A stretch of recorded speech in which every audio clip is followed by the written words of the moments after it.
No Excuses by Brian Tracy. Read by the author.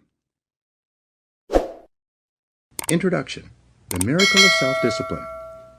Mark Twain said that there are 1,000 excuses for failure, but never a good reason. Why are some people more successful than others? Why do some people make more money, live happier lives, and accomplish much more in the same number of years than the great majority? What is the real secret of success? Often I begin a seminar with a little exercise. I ask the audience, how many people here would like to double their incomes? Almost everyone smiles and raises their hands. I then ask, how many people here would like to lose weight, get out of debt, achieve financial independence? Again, everyone smiles, some people cheer, and they all raise their hands. Then I say, wonderful. These are great goals that everyone has. We all want to make more money, spend more time with our families, be fit and trim, and achieve financial independence. Not only do we all want the same things, but we all know what we have to do to achieve them. And we all intend to do those things sometime. But before we get started, we decide that we need to take a little vacation to a wonderful fantasy place called Someday I'll. We say that someday I'll read that book. Someday I'll start that exercise program. Someday I'll upgrade my skills and earn more money. Someday I'll get my finances under control and get out of debt. Someday I'll do all the things that I know I need to do to achieve all my goals. Someday. Probably 80% of the population lives on someday I'll most of the time. They think and dream and fantasize about all the things they're going to do someday. And who are they surrounded by on someday I'll? Other people on someday I'll. And what is the chief topic of conversation on someday I'll? Excuses. They all sit around and swap excuses for being on the island. Why are you here? They ask each other.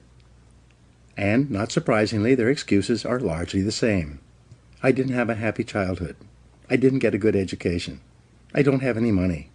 My boss is really critical. My marriage is no good. No one appreciates me. Or, the economy is terrible. They have come down with the disease of excusitis, which is invariably fatal to success. They all have good intentions, but as everyone knows, the road to hell is paved with good intentions. The first rule of success is simple. Vote yourself off the island. No more excuses. Do it or don't do it, but don't make excuses. Stop using your incredible brain to think up elaborate rationalizations and justifications for not taking action. Do something. Do anything. Get on with it. Repeat to yourself, if it's to be, it's up to me. Losers make excuses. Winners make progress.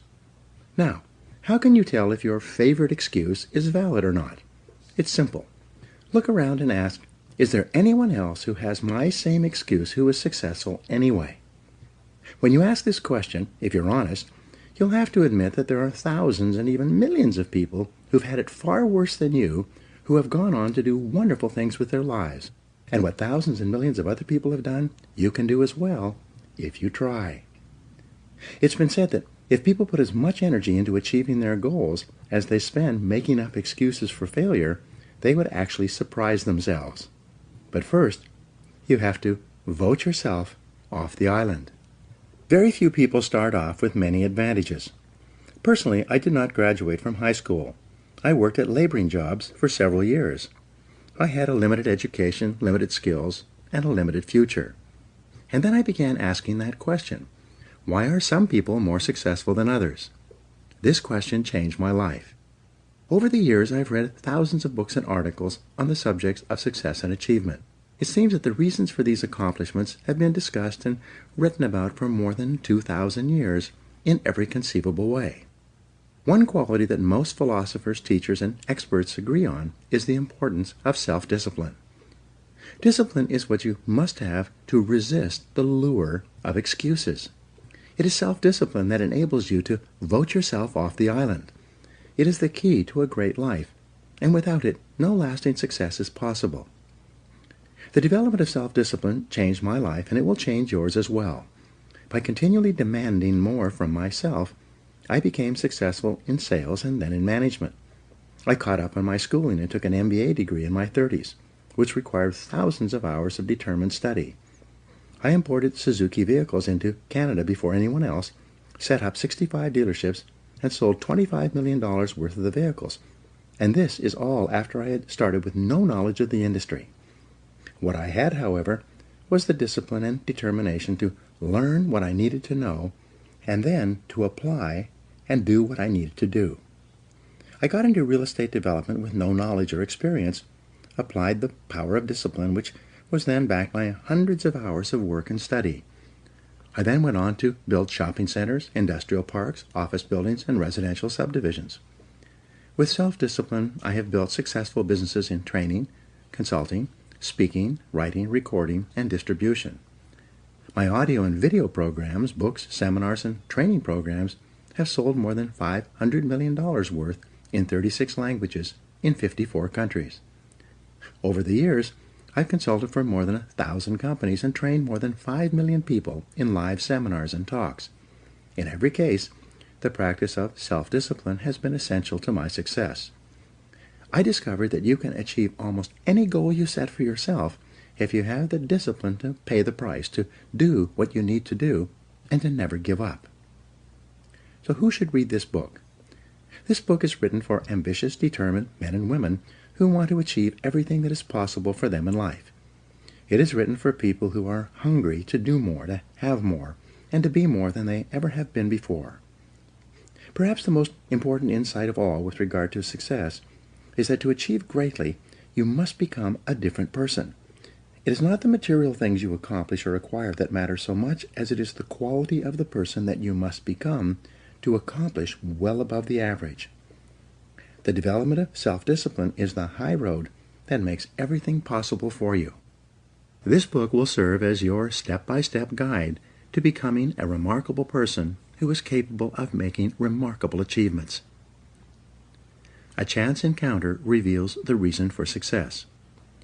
Some years ago, I was attending a conference in Washington, D.C. During the lunch break, I was eating at a nearby food fair. The area was crowded, so I sat down at the last open table by myself, even though it was a table for 4. A few minutes later, an older gentleman and a younger woman who appeared to be his assistant came along, carrying trays of food and obviously looking for a place to sit. Having lots of room at my table, I immediately arose and invited the older gentleman to join me. He was hesitant, but I insisted. Finally, he sat down quite thankfully, and we began to chat over lunch. It turned out that his name was Kopp Koppmeyer. As it happened, I immediately knew who he was. He was a legend in the field of success and achievement. Kopp Koppmeyer had written 4 best-selling books, each of which contained 250 success principles that he had derived from more than 50 years of research and study. I had read all 4 books from cover to cover, each more than once. After we had chatted for a while, I asked him the question that many people in this situation would ask. Of all the 1,000 success principles that you have discovered, which do you think is the most important? He smiled at me with a twinkle in his eye, as if he had been asked this question many times, and he replied without hesitating. The most important success principle of all was stated by Elbert Hubbard, one of the most prolific writers in American history, at the beginning of the 20th century. He said, "Self-discipline is the ability to do what you should do, when you should do it, whether you feel like it or not." He went on to say, there are 999 other success principles that I have found in my reading and experience. But without self-discipline, none of them work. With self-discipline, they all work. Thus, self-discipline is the key to personal greatness. It's the magic quality that opens all doors for you and makes everything else possible. With self-discipline, the average person can rise as far and as fast as his talents and intelligence can take him. But without self-discipline, a person with every blessing of background, education, and opportunity will seldom rise above mediocrity. Your 2 worst enemies. Just as self-discipline is the key to success, the lack of self-discipline is the major cause of failure, frustration, underachievement, and unhappiness in life. It causes us to make excuses and sell ourselves short. Perhaps the 2 biggest enemies of success, happiness, and personal fulfillment are first, the path of least resistance, and second, the expediency factor. The path of least resistance is what causes people to take the easy way in almost every situation. They seek shortcuts to everything. They arrive at work at the last minute and leave at the first opportunity. They look for get-rich-quick schemes and easy money. Over time, they develop the habit of always seeking an easier, faster way to get the things they want, rather than doing what is hard but necessary to achieve real success. The expediency factor, which is an extension of the law of least resistance, is even worse when leading people to failure and underachievement. This principle says, people invariably seek the fastest and easiest way to get the things they want right now, with little or no concern for the long-term consequences of their behaviors. In other words, most people do what is expedient, what is fun and easy, rather than what is necessary for success. Every day, and every minute of every day, there's a battle going on inside of you between doing what is right, hard, and necessary, like the angel on one shoulder, or doing what is fun, easy, and of little or no value, like the devil on your other shoulder. Every minute of every day you must fight and win this battle with the expediency factor and resist the pull of the path of least resistance if you truly desire to become everything you are capable of becoming. Take control of yourself. Another definition of self-discipline is self-mastery. Success is only possible when you can master your own emotions, appetites, and inclinations. People who lack the ability to master their appetites become weak and dissolute, as well as unreliable in other things as well. Self-discipline can also be defined as self-control. Your ability to control yourself and your actions, control what you say and do, and ensure that your behaviors are consistent with your long-term goals and objectives is the mark of the superior person. Discipline has been defined as self-denial. This requires that you deny yourself the easy pleasures, the temptations that lead so many people astray, and instead discipline yourself to do only those things that you know are right for the long term and appropriate for the moment. Self-discipline requires delayed gratification, the ability to put off satisfaction in the short term in order to enjoy greater rewards in the long term. Think long term. Sociologist Dr. Edward Banfield of Harvard University conducted a 50-year study into the reasons for upward socioeconomic mobility in America. He concluded that the most important single attribute of people who achieved great success in life was long-time perspective. Banfield defined time perspective as the amount of time an individual takes into consideration when determining his present actions. In other words, the most successful people are long-term thinkers.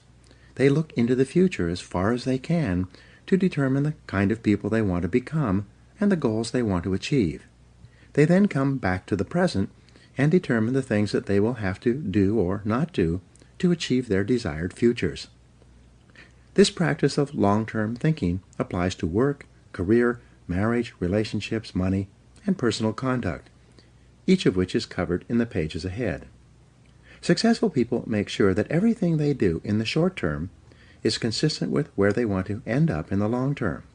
They practice self-discipline at all times. Perhaps the most important word in long-term thinking is sacrifice. Superior people have the ability throughout their lives to make sacrifices in the short term, both large and small, so as to assure greater results and rewards in the long term. You see this willingness to sacrifice in people who spend many hours and even years preparing, studying, and upgrading their skills to make themselves more valuable so that they can have a better life in the future, rather than spending most of their time socializing and having fun in the present.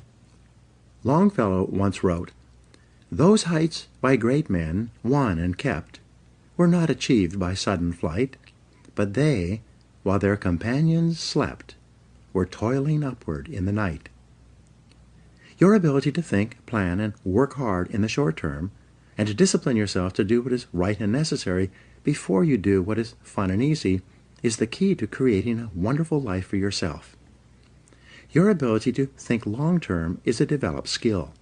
As you get better at it, you become more able to predict with increasing accuracy what is likely to happen to you in the future as the result of your actions in the present. This is a quality of the superior thinker. Short-term gain can cause long-term pain. There are two laws that you fall victim to when you fail to practice self-discipline. The first is called the law of unintended consequences. This law states that the unintended consequences of an action can be far worse than the intended consequences of that behavior because of a lack of long-term thinking. The second law is the law of perverse consequences, which says that a short-term action aimed at immediate gratification can lead to perverse or the opposite consequences from those at which it was aimed. For example, you might make an investment of time, money, or emotion with the desire and intent to be better off and happier as a result. But because you acted without carefully thinking or doing your homework, the consequences of your behavior turned out to be far worse than if you had done nothing at all. Every person has had this experience, and usually more than once. The common denominator of success. Herbert Gray, a businessman, conducted a long-term study searching for what he called the common denominator of success.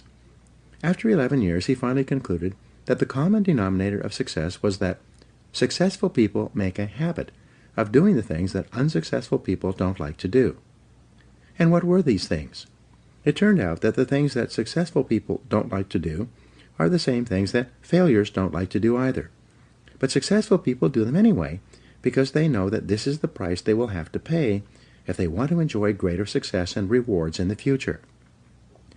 What Gray found was that successful people are more concerned with pleasing results, whereas failures were more concerned about pleasing methods.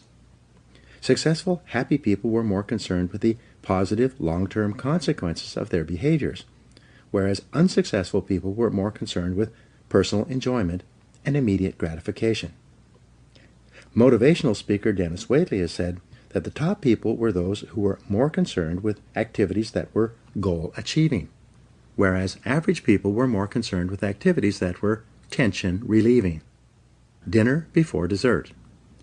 The simplest rule in the practice of self-discipline is to eat dinner before dessert. In a meal, there is a logical order of dishes, and dessert comes last. First, you eat the main courses and clean your plate. Only then do you have dessert. There's a cute but misleading bumper sticker that says, "Life is short, eat dessert first." Just think about what would happen if you came home from work and instead of eating a healthy dinner, you ate a large piece of apple pie with ice cream. What kind of appetite for healthy, nutritious food would you have afterward? With all that sugar in your stomach, how would you feel? Would you feel re-energized and eager to do something productive? Or would you feel tired and sluggish and ready to write off the day as largely finished?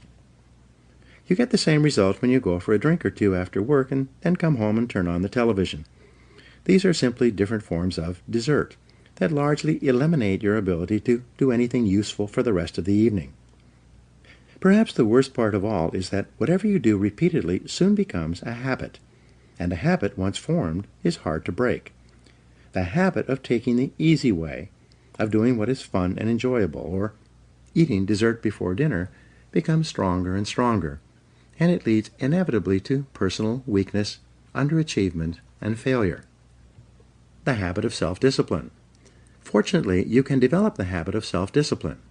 The regular practice of disciplining yourself to do what you should do, when you should do it, whether you feel like it or not, becomes stronger and stronger as you practice it. You simply refuse to make excuses. Bad habits are easy to form, but hard to live with. Good habits are hard to form, but easy to live with. And, as Goethe said, everything is hard before it's easy. It's hard to form the habits of self-discipline, self-mastery, and self-control, but once you've developed them, they become automatic and easy to practice. When the habits of self-discipline are firmly entrenched in your behavior, you start to feel uncomfortable when you're not behaving in a self-disciplined manner. The best news is that all habits are learnable. You can learn any habit you need to learn in order to become the kind of person that you want to become. You can become an excellent person by practicing self-discipline whenever it's called for. Every practice of self-discipline strengthens every other discipline. Unfortunately, every weakness in discipline weakens your other disciplines as well. To develop the habit of self-discipline, you first make a firm decision about how you will behave in a particular area of activity. You then refuse to allow exceptions until the habit of self-discipline in that area is firmly established. Each time you slip, as you will, you resolve once again to keep practicing self-discipline until it becomes easier for you to behave in a disciplined way than to behave in an undisciplined way. The big payoff. The payoff for developing high levels of self-discipline is extraordinary. There is a direct relationship between self-discipline and self-esteem. The more you practice self-mastery and self-control, the more you like and value yourself. The more you discipline yourself, the greater is your sense of self-respect and personal pride. The more you practice self-discipline, the better is your self-image. You see yourself and think about yourself in a more positive way. You feel happier and more powerful as a person. The development and maintenance of the habit of self-discipline is a lifelong task, an ongoing battle. It never ends. The temptation to follow the path of least resistance and the expediency factor lurk continually in the back of your mind. They are always waiting for an opportunity to pounce, to lead you astray into doing what is fun, easy, and unimportant, rather than what is hard, necessary, and life-enhancing. Napoleon Hill concluded his best-selling book of the same name by saying that self-discipline is the master key to riches. Self-discipline is the key to self-esteem, self-respect, and personal pride. The development of self-discipline is your guarantee that you will eventually overcome all your obstacles and create a wonderful life for yourself. The ability to practice self-discipline is the real reason why some people are more successful and happy than others. How this book is written. In the pages ahead, I will describe the 21 areas in life in which the practice of self-discipline is vital to fulfilling your full potential and achieving everything that is possible for you. This book is divided into 3 sections for greater ease of use. Part 1 is entitled Self-Discipline and Personal Success. In these 7 chapters, you will learn how to release more and more of your personal potential by practicing self-discipline in every area of your personal life, including setting goals, building character, accepting responsibility, developing courage, and backing everything you do with persistence and determination. In the 7 chapters of Part 2, you will learn how to achieve vastly more than ever before in the areas of business, sales, and personal finance. You learn why and how self-discipline is essential to becoming a leader in your field, to operating a business more profitably, to making more sales, investing more intelligently, and managing your time for maximum results. Finally, in the 7 chapters of Part 3, you will learn how to apply the miracle of self-discipline to your personal life. You will learn how to practice self-discipline in the areas of happiness, health, fitness, marriage, children, friendship, and the attainment of peace of mind. You will learn how to enhance the quality of your life and your relationships in every area. In each chapter, I will show you how you can incorporate higher levels of self-discipline and self-mastery into everything you do. In the pages ahead, you will learn how to take complete control over your own personal and professional development and how to become a stronger, happier, more self-confident person in every area of your life that is important to you. You will learn how to break old habits that may be holding you back and how to develop the habits of self-reliance, self-determination, and self-discipline that will enable you to set and achieve any goal.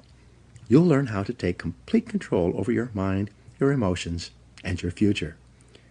When you master the power of self-discipline, you will become unstoppable, like a force of nature.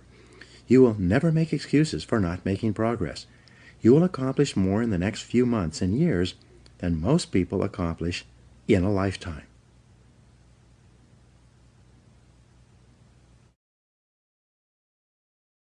Part 1. Self-Discipline and Personal Success. Your success in life depends more on the person you become than on the things you do or acquire. As Aristotle wrote, the ultimate end of life is the development of character. In these chapters, you will learn how to develop and use discipline in order to become an excellent person. You'll learn how to develop greater self-esteem, self-respect, and personal pride. You will learn the essential disciplines required for personal greatness and how to build them into your own character and personality. Chapter 1. Self-Discipline and Success. Plato wrote, "The first and best victory is to conquer self." Why do some people accomplish so much more in their personal and professional lives than others? This question has occupied some of the very best minds throughout human history. More than 2,300 years ago, Aristotle wrote that the ultimate aim of human life is to be happy. He said that the great question that each of us must answer is, how shall we live in order to be happy? Your ability to ask and answer that question correctly for yourself, and then to follow where your answer leads you, will largely determine whether you achieve your own happiness and how soon. Begin with your own personal definition. How do you define success? If you could wave a magic wand and make your life perfect in every way, what would it look like? Describe your ideal life. If your business, work, and career were ideal in every way, what would they look like? What would you be doing? What sort of a company would you work for? What position would you have? How much money would you earn? What kind of people would you work with? And especially, what would you need to do more or less of to create your perfect career? If your family life were perfect in every way, what would it look like? Where would you live? And how would you be living? What kind of a lifestyle would you have? What sort of things would you want to have and do with the members of your family? If you had no limitations, and you could wave a magic wand, in what ways would you change your family life today? If your health were perfect, how would you describe it? How would you feel? How much would you weigh? How would your levels of health and fitness be different from what they are today? Most of all, what steps could you take immediately to begin moving toward your ideal levels of health and energy? If your financial situation were ideal, how much would you have in the bank?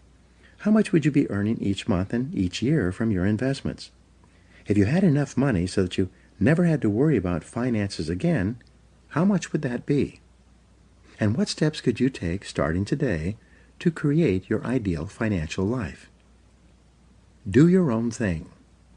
A popular definition of success is being able to live your life in your own way, doing only those things that you want to do, with the people who you choose in the situations you desire. In each case, when you begin to define what success means to you, you can immediately see things that you should be doing more of or less of in order to begin creating your ideal life. And the biggest thing that holds you back from moving in the direction of your dreams is usually a lack of self-discipline and your favorite excuses. It's not that you don't know what to do, but rather that you don't have the discipline to make yourself do what you should do, whether you feel like it or not. Join the top 20%. In our society, the top 20% of people earn 80% of the money and enjoy 80% of the riches and rewards. This Pareto principle has been proven over and over again since it was first formulated in 1895 by Vilfredo Pareto. Your first goal in your career should be to get into the top 20% in your chosen field. In the 21st century, there's a premium on knowledge and skill.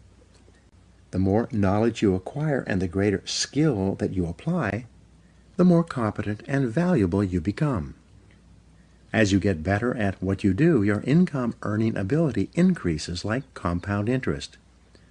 Unfortunately, the majority of people, the bottom 80%, make little or no effort to upgrade their skills. Most people, according to Jeffrey Colvin's 2009 book, Talent is Overrated, learn their jobs in the first year of their employment, and then they never get any better. It is only the top people in every field who are committed to continuous improvement. Because of this increasing disparity of productive ability, based on knowledge, skill, and hard work, the top 1% of people in America today control as much as 33% of the financial assets, starting with nothing. Interestingly, almost everyone starts out the same in life with little or nothing. Almost all fortunes in America and worldwide are first generation. This means that most individuals started with little or nothing and earn everything they own in their current lifetime. The wealthiest people in America are almost all first-generation multi-billionaires. This is the case with wealthy Americans such as Bill Gates, Warren Buffett, Larry Ellison, Michael Dell, and Paul Allen. Fully 80% of millionaires and multimillionaires started with little money, often penniless and sometimes deeply in debt, with few advantages, such as Sam Walton, who died worth more than $100 billion. Why have these people been able to achieve so much when so many have achieved so little? In their book, The Millionaire Next Door, Thomas Stanley and William Danko interviewed more than 500 millionaires and surveyed 11,000 more over a 25-year period. They asked them why they felt they had been able to achieve financial independence when most of the people around them who started at the same place were still struggling. Fully 85% of this new generation of millionaires replied by saying something like, "I didn't have a better education or more intelligence, but I was willing to work harder than anyone else." Hard work is the key. The indispensable requirement for hard work is self-discipline. Success is only possible when you can overcome the natural tendency to cut corners and take the easy way. Lasting success is only possible when you can discipline yourself to work hard for a long, long time.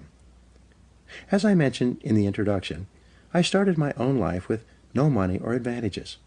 For years, I worked at laboring jobs, at which I earned just enough to get from paycheck to paycheck.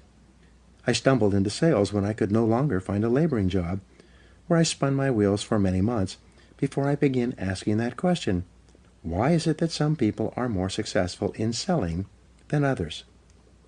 One day, a top salesman told me that the top 20% of salespeople earn 80% of the money. I had never heard that rule before. This meant that the bottom 80% of salespeople had to be satisfied with the remaining 20%, with what was left over after the top people had taken the lion's share. I decided then and there that I was going to be in the top 20%, and this decision changed my life. The great law. Then I learned the iron law of the universe, which made getting into the top 20% possible. It was the law of cause and effect, or sowing and reaping. This law says that for every effect there is a specific cause or series of causes. This law says that if you want to achieve success in any area, you must determine how success is achieved in that area, and then practice those skills and activities repeatedly until you achieve the same results. Here's the rule. If you do what other successful people do over and over again, nothing can stop you from eventually enjoying the same rewards that they do. But if you don't do what successful people do, nothing can help you. The law of sowing and reaping from the Old Testament is a variation of the law of cause and effect. It says that, "Whatsoever a man soweth, that also shall he reap." This law says that whatever you put in, you get out. It also says that whatever you are reaping today is a result of what you have sown in the past. So if you're not happy with your current crop, it's up to you starting today to plant a new crop, to begin doing more of those things that lead to success, and to stop engaging in those activities that lead nowhere. Success is predictable. Success is not an accident. Sadly, failure is not an accident either. You succeed when you do what other successful people do over and over until these behaviors become a habit. Likewise, you fail if you don't do what successful people do. In either case, nature is neutral. Nature does not take sides. Nature doesn't care. What happens to you is simply a matter of law, the law of cause and effect. You can look at yourself as a machine with a default mechanism. Your default mechanism is the almost irresistible attraction of the expediency factor and the path of least resistance that I described in the introduction. In the absence of self-discipline, your default mechanism goes off automatically. This is the main cause of underachievement and the failure to realize your true potential. When you are not working deliberately, consciously, and continuously to do, be, and have those things that constitute success for you, your default mechanism is at work. You end up doing those fun, easy, and low-value things in the short term that lead to frustration, financial worries, and failure in the long term. The great oil man, H.L. Hunt, who was at one time the richest self-made billionaire in the world, was once asked by a television journalist for his secrets of success. He replied there are only 3 requirements for success. First, decide exactly what it is you want in life. Second, determine the price that you're going to have to pay to get the things you want. And third, and this is most important, resolve to pay that price. One of the most important requirements for success, once you have decided what it is that you want, is the quality of willingness. Successful people are willing to pay the price, whatever it is and for as long as it takes, until they achieve the results they desire. Everyone wants to be successful. Everyone wants to be healthy, happy, thin, and rich. But most people are not willing to pay the price. Occasionally, they may be willing to pay part of the price, but they're not willing to pay the whole price. They always hold back. They always have some excuse or rationalization for not disciplining themselves to do everything that they need to do to achieve their goals. Pay the price. How can you tell when you have paid the full price of success? It's simple. Look around you. There it is. You can always tell how much of the price of success you have paid by looking at your current lifestyle and your bank account. By the law of correspondence, your outer world will, like a mirror, always reflect the person you are and the price that you have paid on the inside. There's an interesting point about the price of success. It must always be paid in full and in advance. Success, however you define it, is not like a restaurant where you pay after you've enjoyed your meal. Instead, it's like a cafeteria where you can choose whatever you want, but you must pay for it before you eat it. Motivational speaker Zig Ziglar says, "The elevator to success is out of order, but the stairs are always open." Learn from the experts. Kopp Koppmeyer, who I mentioned in the introduction, also told me that the second most important success principle after self-discipline is that you must learn from the experts. He said you will never live long enough to learn it all for yourself. If you want to be successful, your first job is to learn what you need to learn in order to achieve the success you desire. Learn from the experts. Read their books. Listen to their audio programs. Attend their seminars. Write to them or approach them directly and ask for advice. Sometimes one idea is all you need to change the direction of your life. Let me give you an example of what I mean. Some years ago, I was referred by a friend to an excellent dentist. I learned later that he had a superb reputation. He was called the dentist's dentist. He was the dentist that the other dentists went to when they needed excellent dental work. He told me that he attended every major dental conference that he could. When he was there, he attended every session, listening to dentists from all over the country and all over the world discuss the latest breakthroughs in dental technology. One week, at great sacrifice in time and money, he attended an international dental conference in Hong Kong.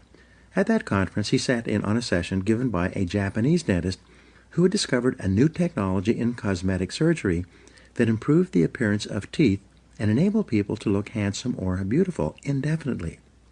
He returned to San Diego and immediately began using the new technique in his practice. Soon, he became excellent in this area and developed a national reputation. Within a couple of years, people were coming to him from all over southwestern United States for this treatment. Because he had developed this expertise, he could raise his fees again and again. Eventually, he had made so much money that he was able to retire at the age of 55, financially independent, and able to spend the rest of his life with his family, traveling and fulfilling his dreams. The point of this story is that by continually seeking out ideas and advice from other experts in his field, he came across a new technology that helped him become the leader in his field and saved him 10 years of hard work in order to achieve the same level of financial success. This could happen to you as well, but only if you become a lifelong student of your craft. Mental and physical fitness need to be ongoing. Achieving success is like achieving physical fitness. It is like bathing, brushing your teeth, and eating.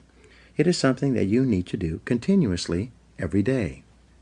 Once you begin, you never stop until your life and career are over and you've achieved all the success you desire. Not long ago, I was giving a seminar in Seattle. Just before the break, I encouraged people to buy and listen to my audio programs on sales, time management, and personal success. At the break, several people came up to me to ask me questions about the seminar content. One salesman pushed his way forward and said loudly, "When you encourage people to buy your programs, you should tell them the whole truth." I asked, "How do you mean?" He went on to say, "You are not telling the whole truth about your programs.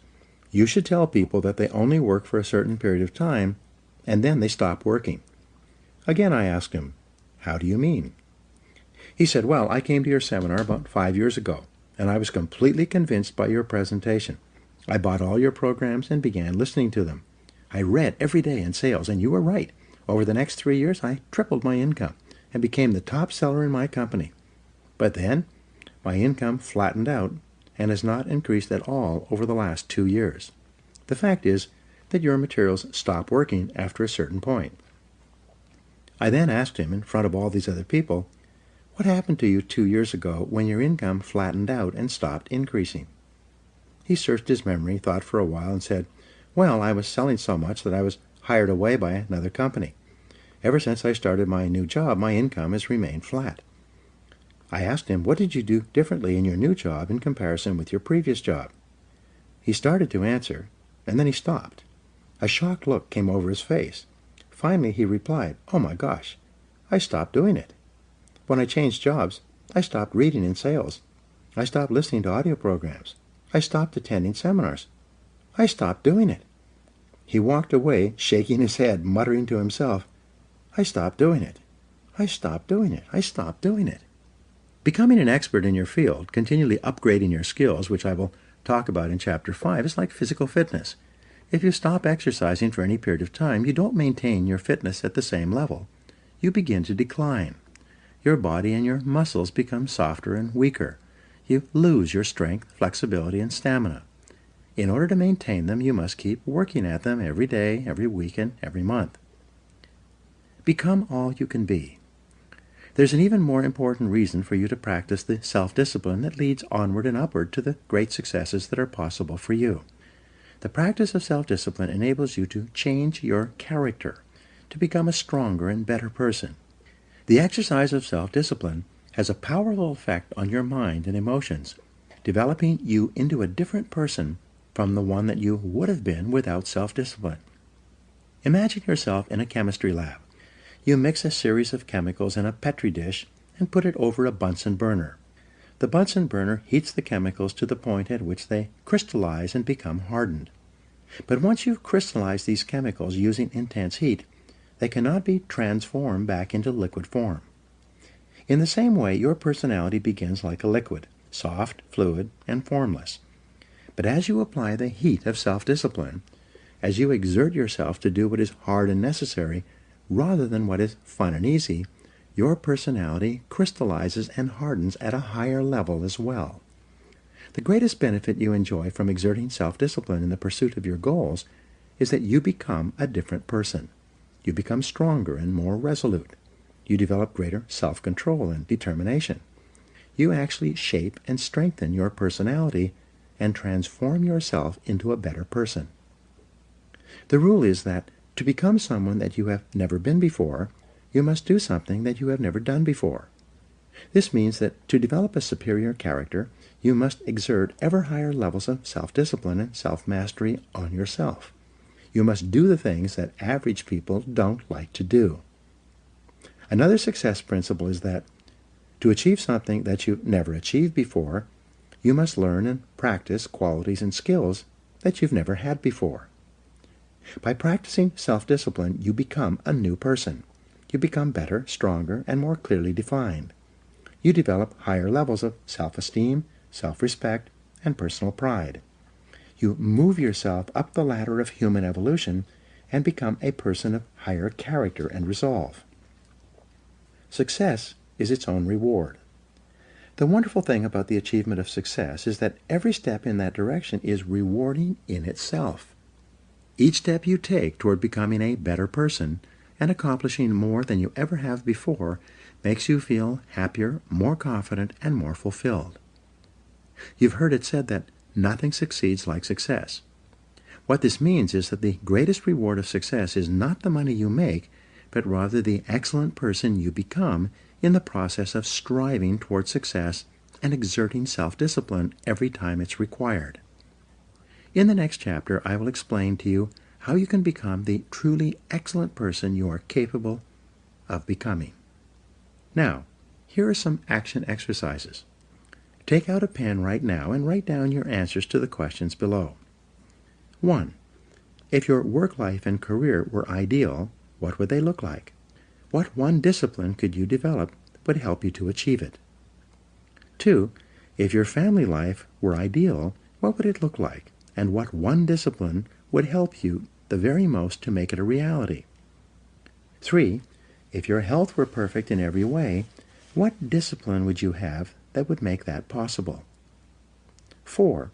If your financial situation were ideal today, what one discipline would you have that would help you the most? 5. Why aren't you already as successful as you would like to be? And what one discipline would help you the most to achieve all your goals? 6. What one skill could you develop that would help you to realize more of your goals? And 7. If you could wave a magic wand and be completely disciplined in any one area, which one discipline would have the greatest positive impact on your life?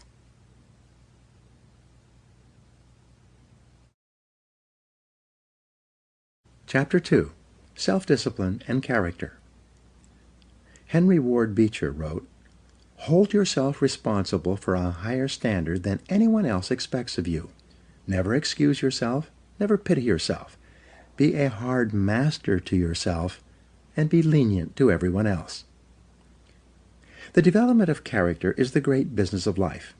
Your ability to develop a reputation as a person of character and honor is the highest achievement of both social and business life. Ralph Waldo Emerson wrote, "What you do speaks so loudly that I cannot hear a word you say." The person you are today, your innermost character, is the sum total of all your choices and decisions in life up to this date. Each time you have chosen rightly and acted consistently with the very best that you know, you have strengthened your character and become a better person. The reverse is also true. Each time you have compromised, taken the easy way, or behaved in a manner inconsistent with what you knew to be right, you have weakened your character and softened your personality. The great virtues.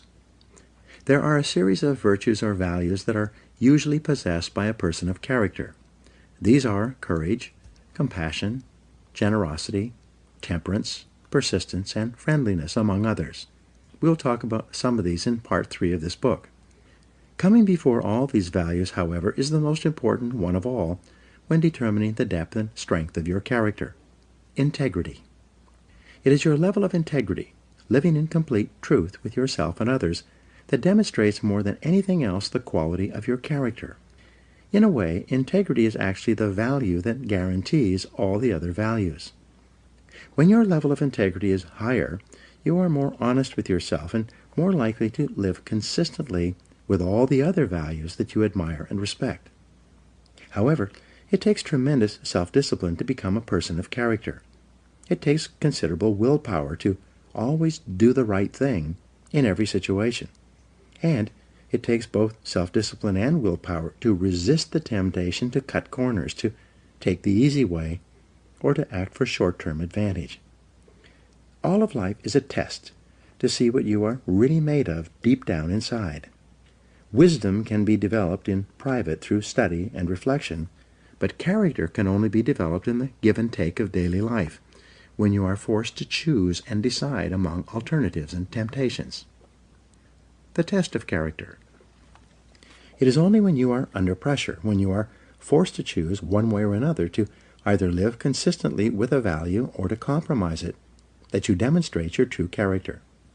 Emerson also said, "Guard your integrity as a sacred thing. Nothing at last is sacred except the integrity of your own mind." You are a choosing organism. You are constantly making choices, one way or the other. Every choice you make is a statement about your true values and priorities.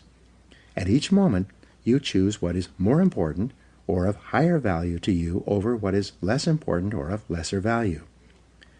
The only bulwark against temptation, the path of least resistance, and the expediency factor is character. The only way you can develop your full character is by exerting your willpower in every situation when you are tempted to do what is easy and expedient rather than what is correct and necessary. The big payoff. The payoff for becoming a person of character, for exercising your willpower and self-discipline to live consistently with the very best that you know, is tremendous. When you choose the higher value over the lower, the more difficult over the easy, the right over the wrong, you feel good about yourself. Your self-esteem increases. You like and respect yourself more. You have a greater sense of personal pride. In addition to feeling excellent about yourself when you behave with character, you also earn the respect and esteem of all the people around you. They will look up to you and admire you. Doors will be opened for you. People will help you. You'll be paid more, promoted faster, and given even greater responsibilities. As you become a person of honor and character, opportunities will appear all around you. On the other hand, you can have all the intelligence, talent, and ability in the world, but if people do not trust you, you will never get ahead. People will not hire you, and if they do, they will de-hire you as soon as possible. Financial institutions will not lend you money. Because birds of a feather flock together, the only associates, never friends, you will ever have will be other people of questionable character. Furthermore, since the people you associate with have a major effect on your attitude and personality, you make or break your entire life with the quality of your character or the lack thereof. The development of character. Aristotle wrote, "All advancement in society begins with the development of the character of the young." This means that advancement in your life begins with the learning and practice of values. You learn values in one or all of three ways: instruction, study, and practice. Let's look at each of these more closely. Teach your children values. One of the chief roles of parenting is to teach children values. This requires patient instruction and explaining values to them over and over again as they are growing up. Once is never enough. The value and the importance of living by that value must be explained. Parents must not only give illustrations, but also contrast the adherence to a value, especially that of telling the truth, with its opposite, that of lying or telling half-truths. Children are very susceptible to the lessons they receive from the important people in their lives as they are growing up. They accept what you say as their parent as a fact, as absolute truth. They absorb what you say like a sponge. You write your description of values on their souls, which are like wet clay, so that what you write becomes a permanent part of the way they see the world and relate to life. More than anything else, as we'll see in Chapter 19, you demonstrate your values in your behavior.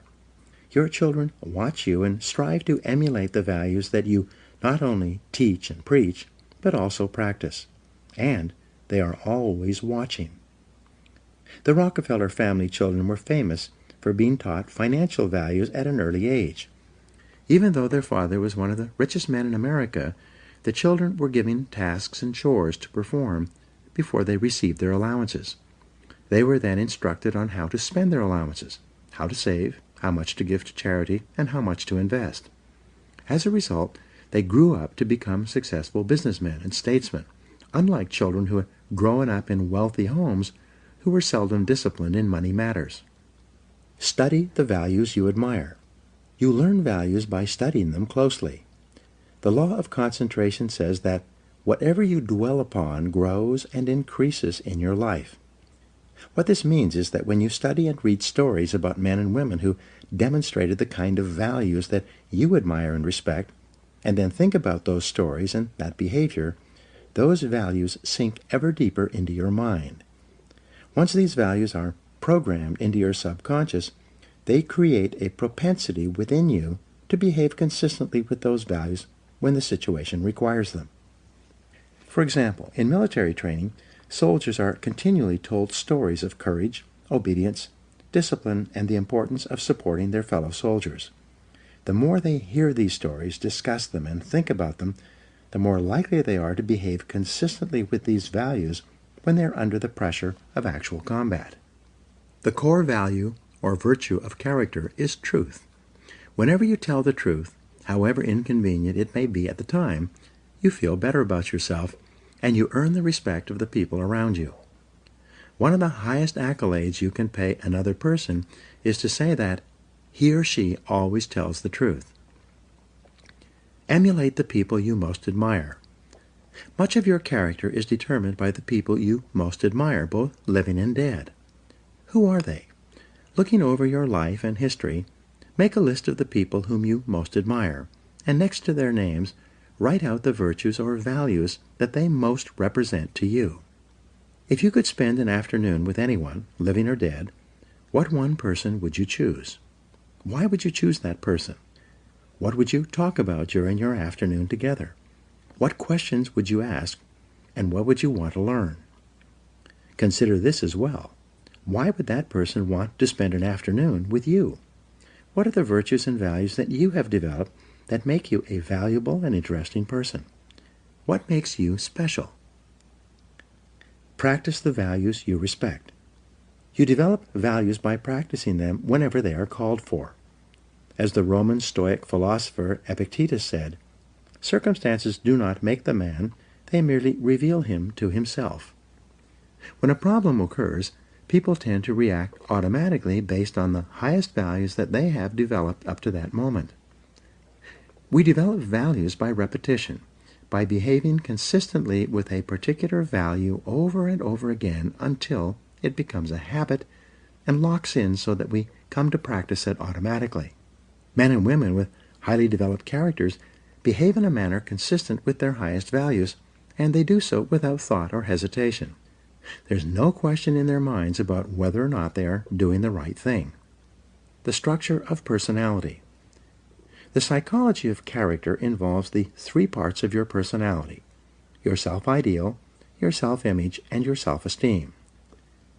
Your self-ideal is that part of your mind composed of your values, virtues, ideals, goals, aspirations, and your idea of the very best person that you could possibly be. In other words, your self-ideal is composed of those values that you most admire in others and most aspire to possess in yourself. The most important part of your self-ideal is summarized in the word clarity.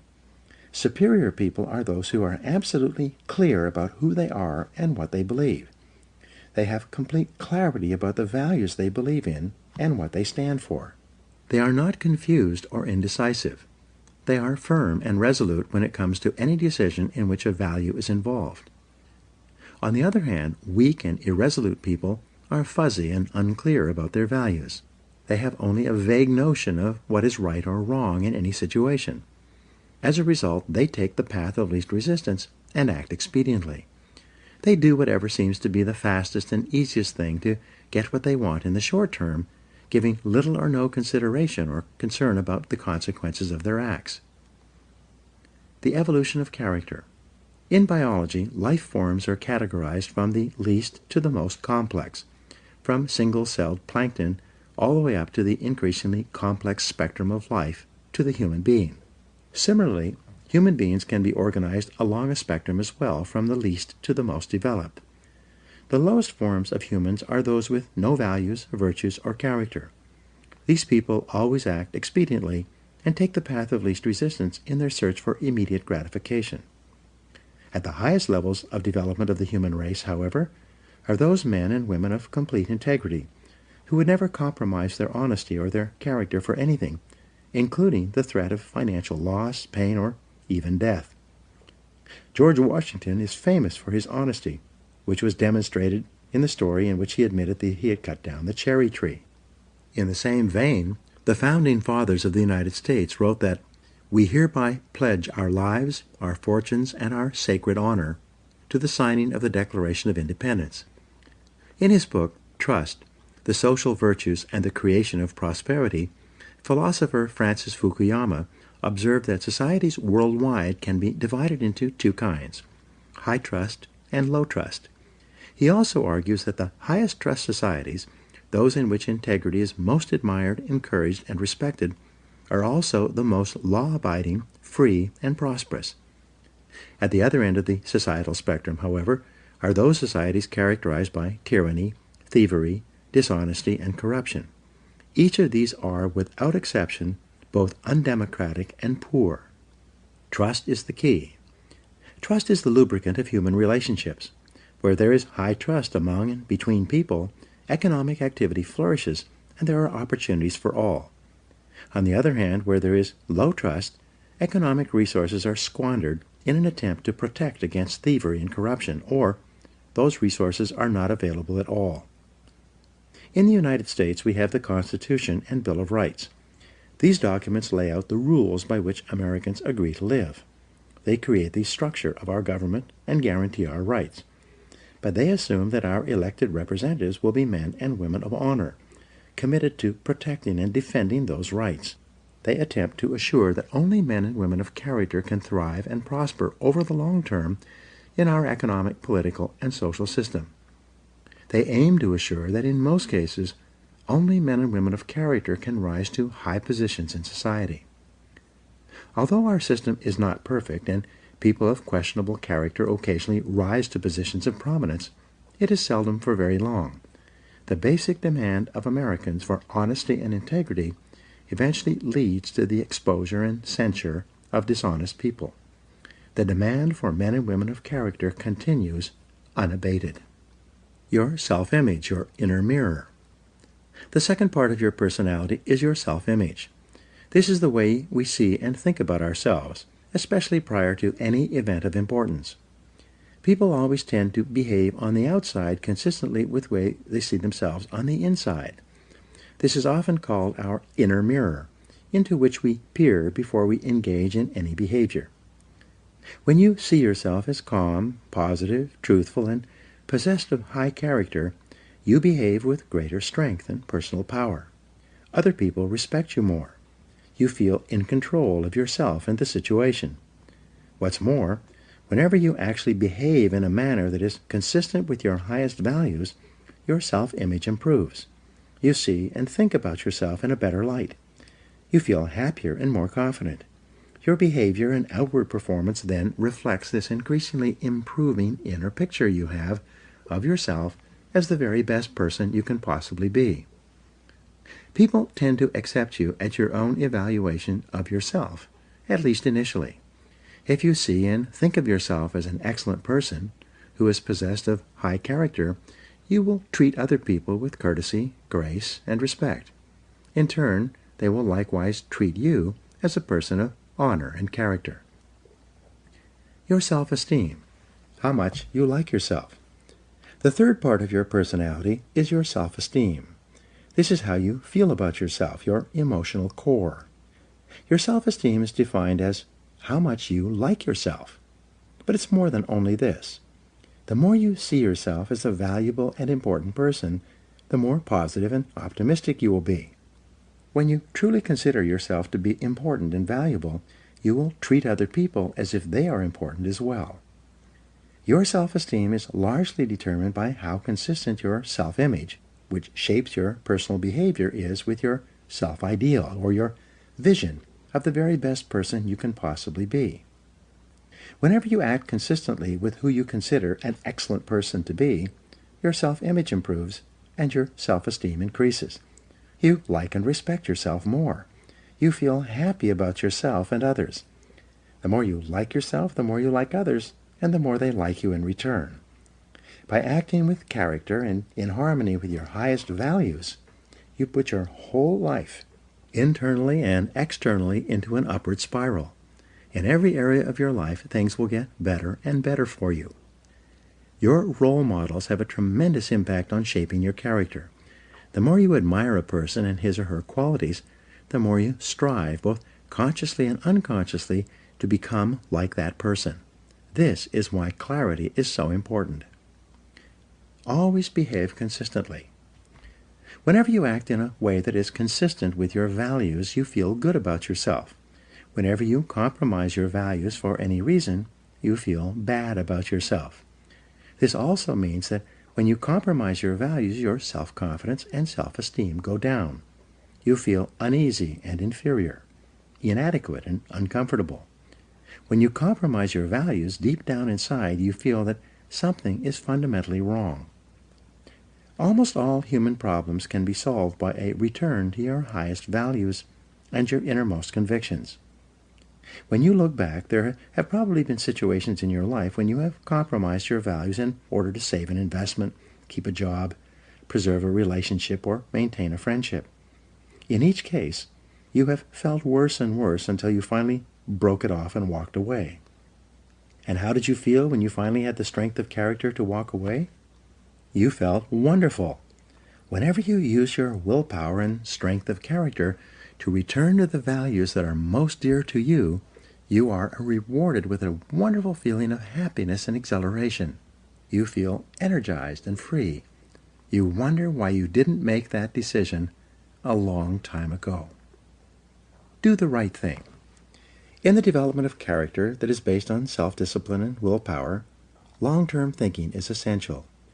The more you think about the long-term consequences of your behavior, the more likely it is that you will do the right thing in the short term. So when you have to make a choice or decision, always ask the magic question, what's important here? Practice the universal maxim of Immanuel Kant, the philosopher. He said, resolve to behave as though your every act were to become a universal law for all people. One of the great questions for the development of character is this: what kind of a world would this world be if everyone in it was just like me? Whenever you slip, whenever you do or say something that is inconsistent with your highest values, immediately get back on your horse. Say to yourself, this is not like me, and resolve that next time you'll do better. What you dwell upon grows. If you are in a situation today in which you are not living up to your highest values, make a decision this very minute to confront the situation and straighten it out. The minute you do, you will once again feel happy and back in control. There's an old Indian story. On my shoulders are two wolves. One is a black wolf, evil, who continually tempts me to do and say the wrong things. On my other shoulder is a white wolf that continually encourages me to live up to my very best. A listener asked the old man, which of these wolves has the greatest power over you? The old man replied, the one I feed. By the law of concentration, whatever you dwell upon grows and increases in your life. When you think and talk about the virtues and values that you most admire and respect, you therefore program those values deeper and deeper into your subconscious until they begin to operate automatically in every situation. Whenever you exercise your self-discipline and willpower to live your life consistently with those values that you most aspire to be known for, you begin to move rapidly along the path to becoming an excellent person. Now here are some action exercises for you. Take out a sheet of paper and write out your answers to these questions. 1. Name 3 people, living or dead, who you most admire, and describe one quality of each of them that you respect. 2. Determine the most important virtue or quality in your life that you strive the most to practice or emulate. 3. Identify those situations in which you feel the most confident, in which you feel like the very best person you could possibly be. 4. What situations give you your greatest feelings of self-esteem and personal worth? 5. If you are already an excellent person in every respect, how would you behave differently from today onward? 6. What one quality would you like people to think of when your name is mentioned, and what could you do to ensure this happens? 7. In what one area do you need to be more truthful and practice higher levels of integrity than you do today? Whatever your answers, write them down, and then begin to practice them.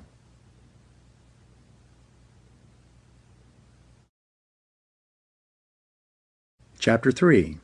Self-Discipline and Responsibility. J. Paul Getty said, the individual who wants to reach the top in business must appreciate the might and force of habit. He must be quick to break those habits that can break him, and hasten to adopt those practices that will become the habits that help him achieve the success he desires. Your ability and willingness to discipline yourself to accept personal responsibility for your life is essential to happiness, health, success, achievement, and personal leadership. Accepting responsibility is one of the hardest of all disciplines, but without it, no success is possible. The failure to accept responsibility and the attempt to foist responsibility for things in your life that make you unhappy onto other people, institutions, and situations completely distorts cause and effect, undermines your character, weakens your resolve, and diminishes your humanity. It leads to making endless excuses. My great revelation. When I was 21, I was living in a tiny apartment and working as a construction laborer. I had to get up at 5 a.m. so that I could take 3 buses to work in order to be there by 8 a.m. I didn't get home until 7 p.m., tired out from carrying construction materials all day. I was making just enough money to get by, and I had no car, almost no savings, and just enough clothes for my needs. I had no radio or television. It was in the middle of a cold winter with the temperature at minus 35 degrees Fahrenheit, so I seldom went out in the evening. Instead, if I had enough energy, I sat in my small apartment at my little table in my kitchen nook and read. One evening, late at night, as I was sitting there by myself at the table, it suddenly dawned on me that this is my life. This life was not a rehearsal for something else. The game was on, and I was the main character, as in a play. It was like a flashbulb going off in my face. I looked at myself and around me at my small apartment, and I considered the fact that I had not graduated from high school. The only work that I was qualified to do was manual labor. I earned just enough money to pay my basic expenses, and I had very little left over at the end of the month. I suddenly knew that unless I changed, nothing else was going to change. No one else was going to do it for me. In reality, no one else really cared. I realized at that moment that from that day forward, I was completely responsible for my life and for everything that happened to me. I was responsible. I could no longer blame my situation on my difficult childhood or mistakes I had made in the past. I was in charge. I was in the driver's seat. This was my life, and if I didn't do something to change it, it would go on like this indefinitely by the simple force of inertia. This revelation changed my life. I was never the same again. From that moment on, I accepted more and more responsibility for everything in my life. I accepted responsibility for doing my job better than before, rather than doing only the minimum that was necessary to avoid getting fired. I accepted responsibility for my finances, my health, and especially my future. The very next day, I went down to a local bookstore at my lunch break and began the lifelong practice of buying books with information, ideas, and lessons that could help me. I dedicated my life to self-improvement, to continuous learning in every way possible. For the rest of my business life, right up to the present moment, whenever I have wanted or needed to learn something to help me, I have returned to learning, to reading, to listening to audio programs, and attending courses and seminars. I found that you could learn anything you need to learn in order to accomplish any goal you set for yourself. Over time, I learned that fully 80% of the population never accepts complete responsibility for their lives. They continually complain, criticize, make excuses, and blame other people for things in their lives about which they're not happy. The consequences of this way of thinking, however, can be disastrous. They can sabotage all hopes for success and happiness later in life. From childhood to maturity. When you are growing up, from an early age you become conditioned to see yourself as not responsible for your life. This is normal and natural. When you're a child, your parents are in charge. They make all your decisions. They decide what food you will eat, what clothes you will wear, what toys you will play with, what home you will live in, what school you will attend, and what activities you will engage in during your spare time. Because you are young, innocent, and unknowing, you do what they want you to do. You have little choice or control. As you grow up, however, you begin to make more and more of your own decisions in each of these areas. But because of your early programming, you are conditioned unconsciously to feel that someone else is still responsible for your life, that there's still someone else out there who can or should take care of you. Most people grow up believing that if something goes wrong, someone else is responsible. Someone else is to blame. Someone else is guilty. Someone else is the villain, and they are the victim. As a result, most people make more and more excuses for the things in their lives, past and present, that make them unhappy. Get over the mistakes your parents made. If your parents criticized you or got angry with you for mistakes you made when you were growing up, you began to unconsciously assume that somehow you were at fault. If your parents punished you physically or emotionally for doing or not doing something that pleased or displeased them, you felt inferior and inadequate. When your parents withheld their love to punish you for not doing something they demanded, you might have grown up with deep feelings of guilt, unworthiness, and undeservingness. All these negative feelings could then intersect to make you feel like a victim, like you are not responsible for yourself or your life once you became an adult. The most common feeling that we have as adults, if we have been raised in a critical home environment, is the feeling that I'm not good enough. Because of this feeling, we compare ourselves unfavorably to others. We think that other people who seem to be happier or more confident are better than us. We develop feelings of inferiority. This can become an emotional trap. The fatal fallacy. If we think for any reason that others are better than us, we unconsciously assume that we must be worse than they are. If they are worth more than we are, we assume that we must be worth less. This feeling of inadequacy or worthlessness lies at the root of most personality problems in our lives, as well as most political and social problems in our world, both nationally and internationally. To escape from these feelings of guilt and worthlessness that have been instilled in us as the result of destructive criticism in childhood, we lash out at our world, other people, and situations. In any part of our life with which we are unhappy or discontented, our first reaction is to look around and ask, who's to blame? Most religions teach the concept of sin, which states that whenever something goes wrong, someone is to blame. Someone has done something bad. Someone is guilty. Someone must be punished. This whole idea of guilt and punishment leads to ever-increasing feelings of anger, resentment, and irresponsibility. An attitude of irresponsibility.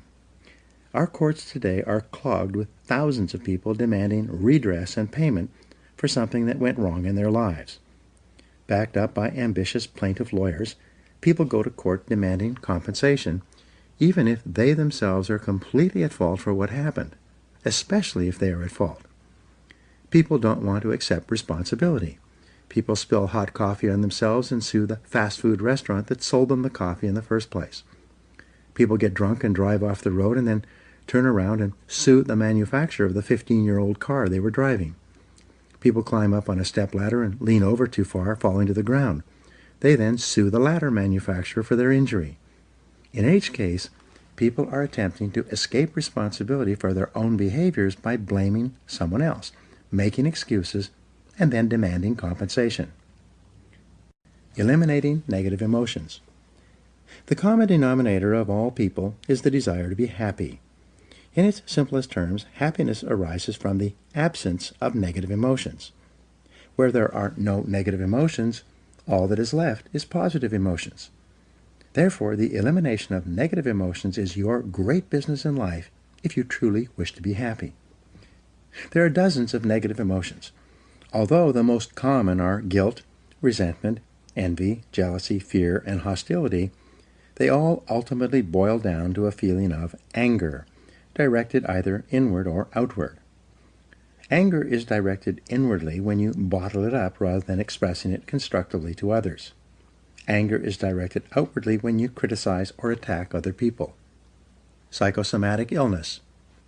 Negative emotions are the major causes of psychosomatic illness. This occurs when the mind, psycho, makes the body, soma, sick.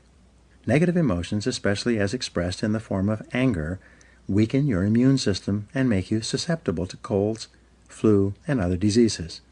Uncontrolled bursts of anger can actually bring about heart attacks, strokes, and nervous breakdowns. Here's the great discovery. All negative emotions, especially anger, depend for their very existence on your ability to blame someone or something else for something in your life that you're not happy about.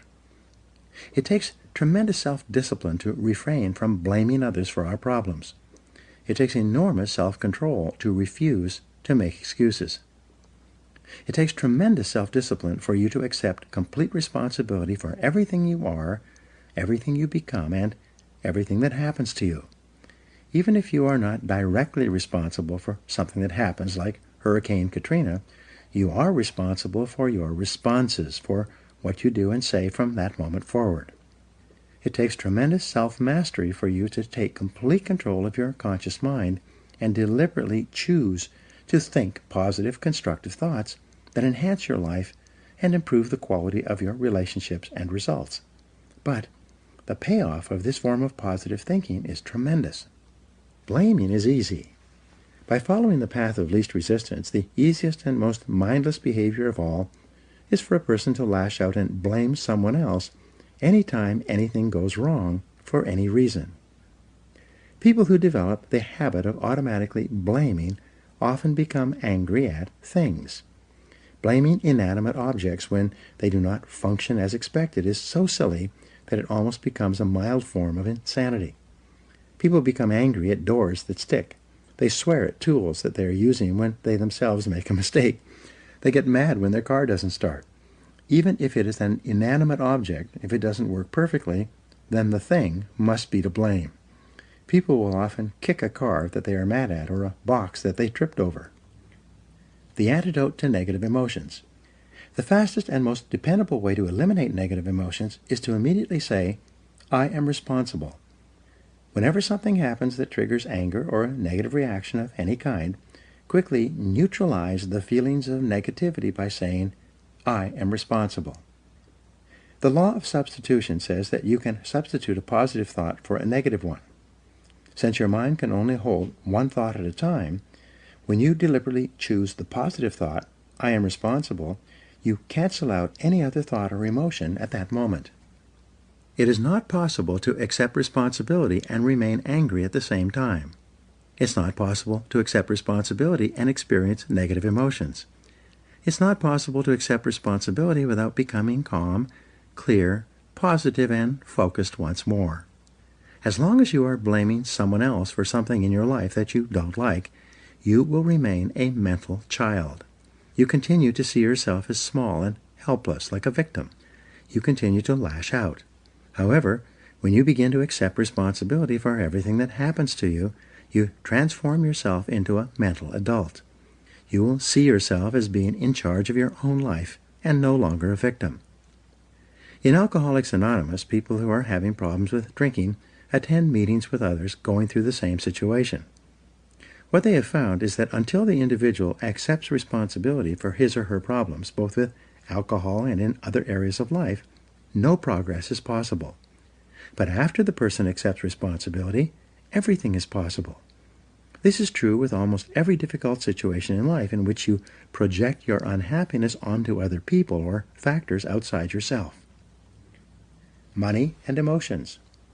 Many of our biggest problems and concerns in life have to do with money, earning it, spending it, investing it, and especially losing it.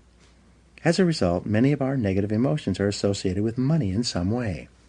However, the fact is that you are responsible for your financial life. You choose. You decide. You are in charge.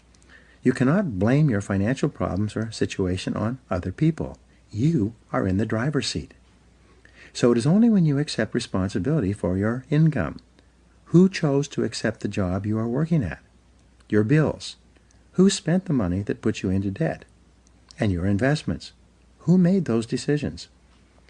Can you move from becoming an economic child to an economic adult? Responsibility and control. There's a direct relationship between the acceptance of responsibility and the amount of personal control you feel you have over your life.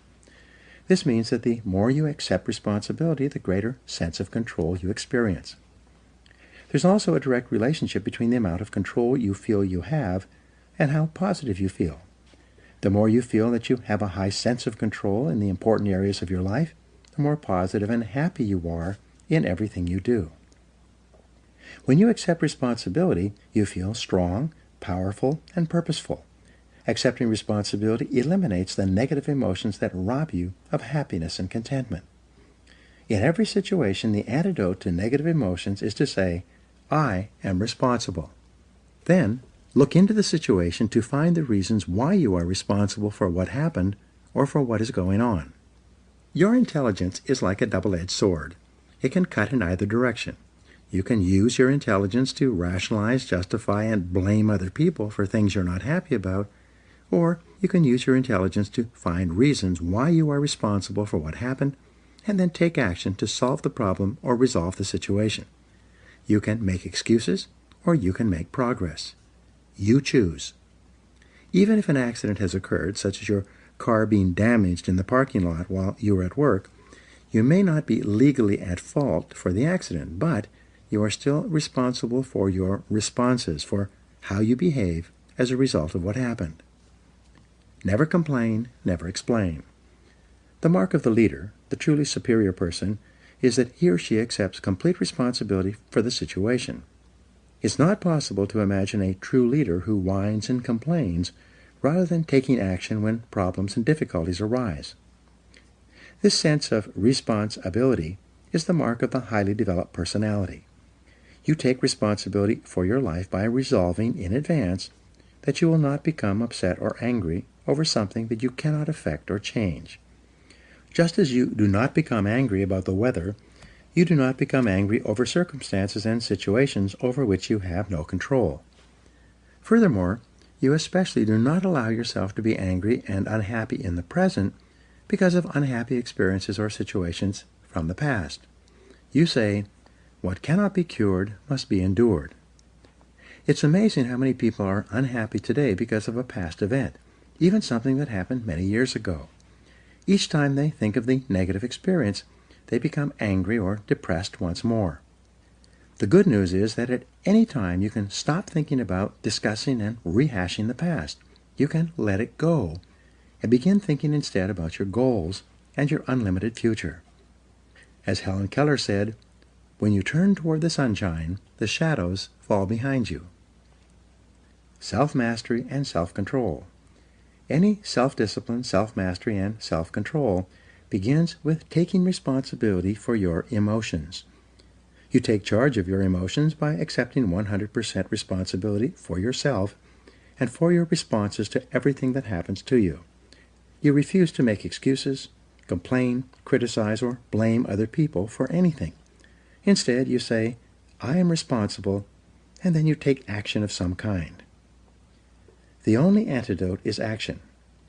The only real antidote for anger or worry is purposeful action in the direction of your goals, which is the subject of the next chapter.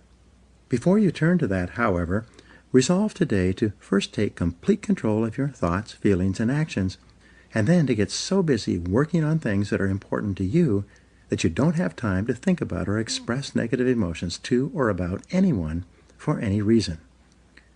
When you exert your self-discipline and willpower in the acceptance of personal responsibility for your life, you take complete control of your thoughts and feelings. By doing so, you become a much more effective, happy, and positive person in everything you do. Now here are some action exercises for you. 1. Resolve today to accept 100% responsibility for everything you are and for everything you become. Never complain, never explain. 2. Look into your past and select a person or incident that still makes you unhappy today. Instead of justifying your negative feelings, look for reasons why you were partially responsible for what happened. 3. Select a relationship in your past that made you unhappy, and then give 3 reasons why you were responsible for what occurred. 4. Select one person in your past with whom you are still angry, and resolve to forgive that person completely for what happened. This act will liberate you emotionally. 5. Accept complete responsibility for your financial situation and refuse to blame any financial problems on anyone else. Now, what steps are you going to take to resolve that situation? 6. Accept complete responsibility for your family situation with each person, and then take immediate action to improve your relationships wherever there may be problems. And number 7, accept 100% responsibility for your health. Resolve today to do or stop doing whatever is necessary for you to attain excellent all-around health.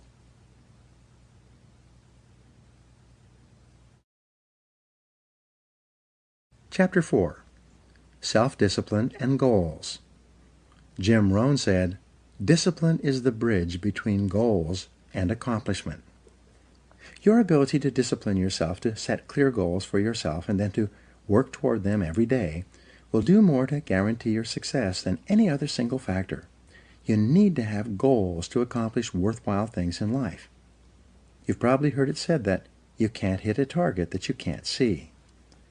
If you don't know where you're going, any road will get you there. And as Wayne Gretzky said, you miss every shot you don't take. The very act of taking the time to decide what you really want in each area of your life can change your life completely. The 3% factor.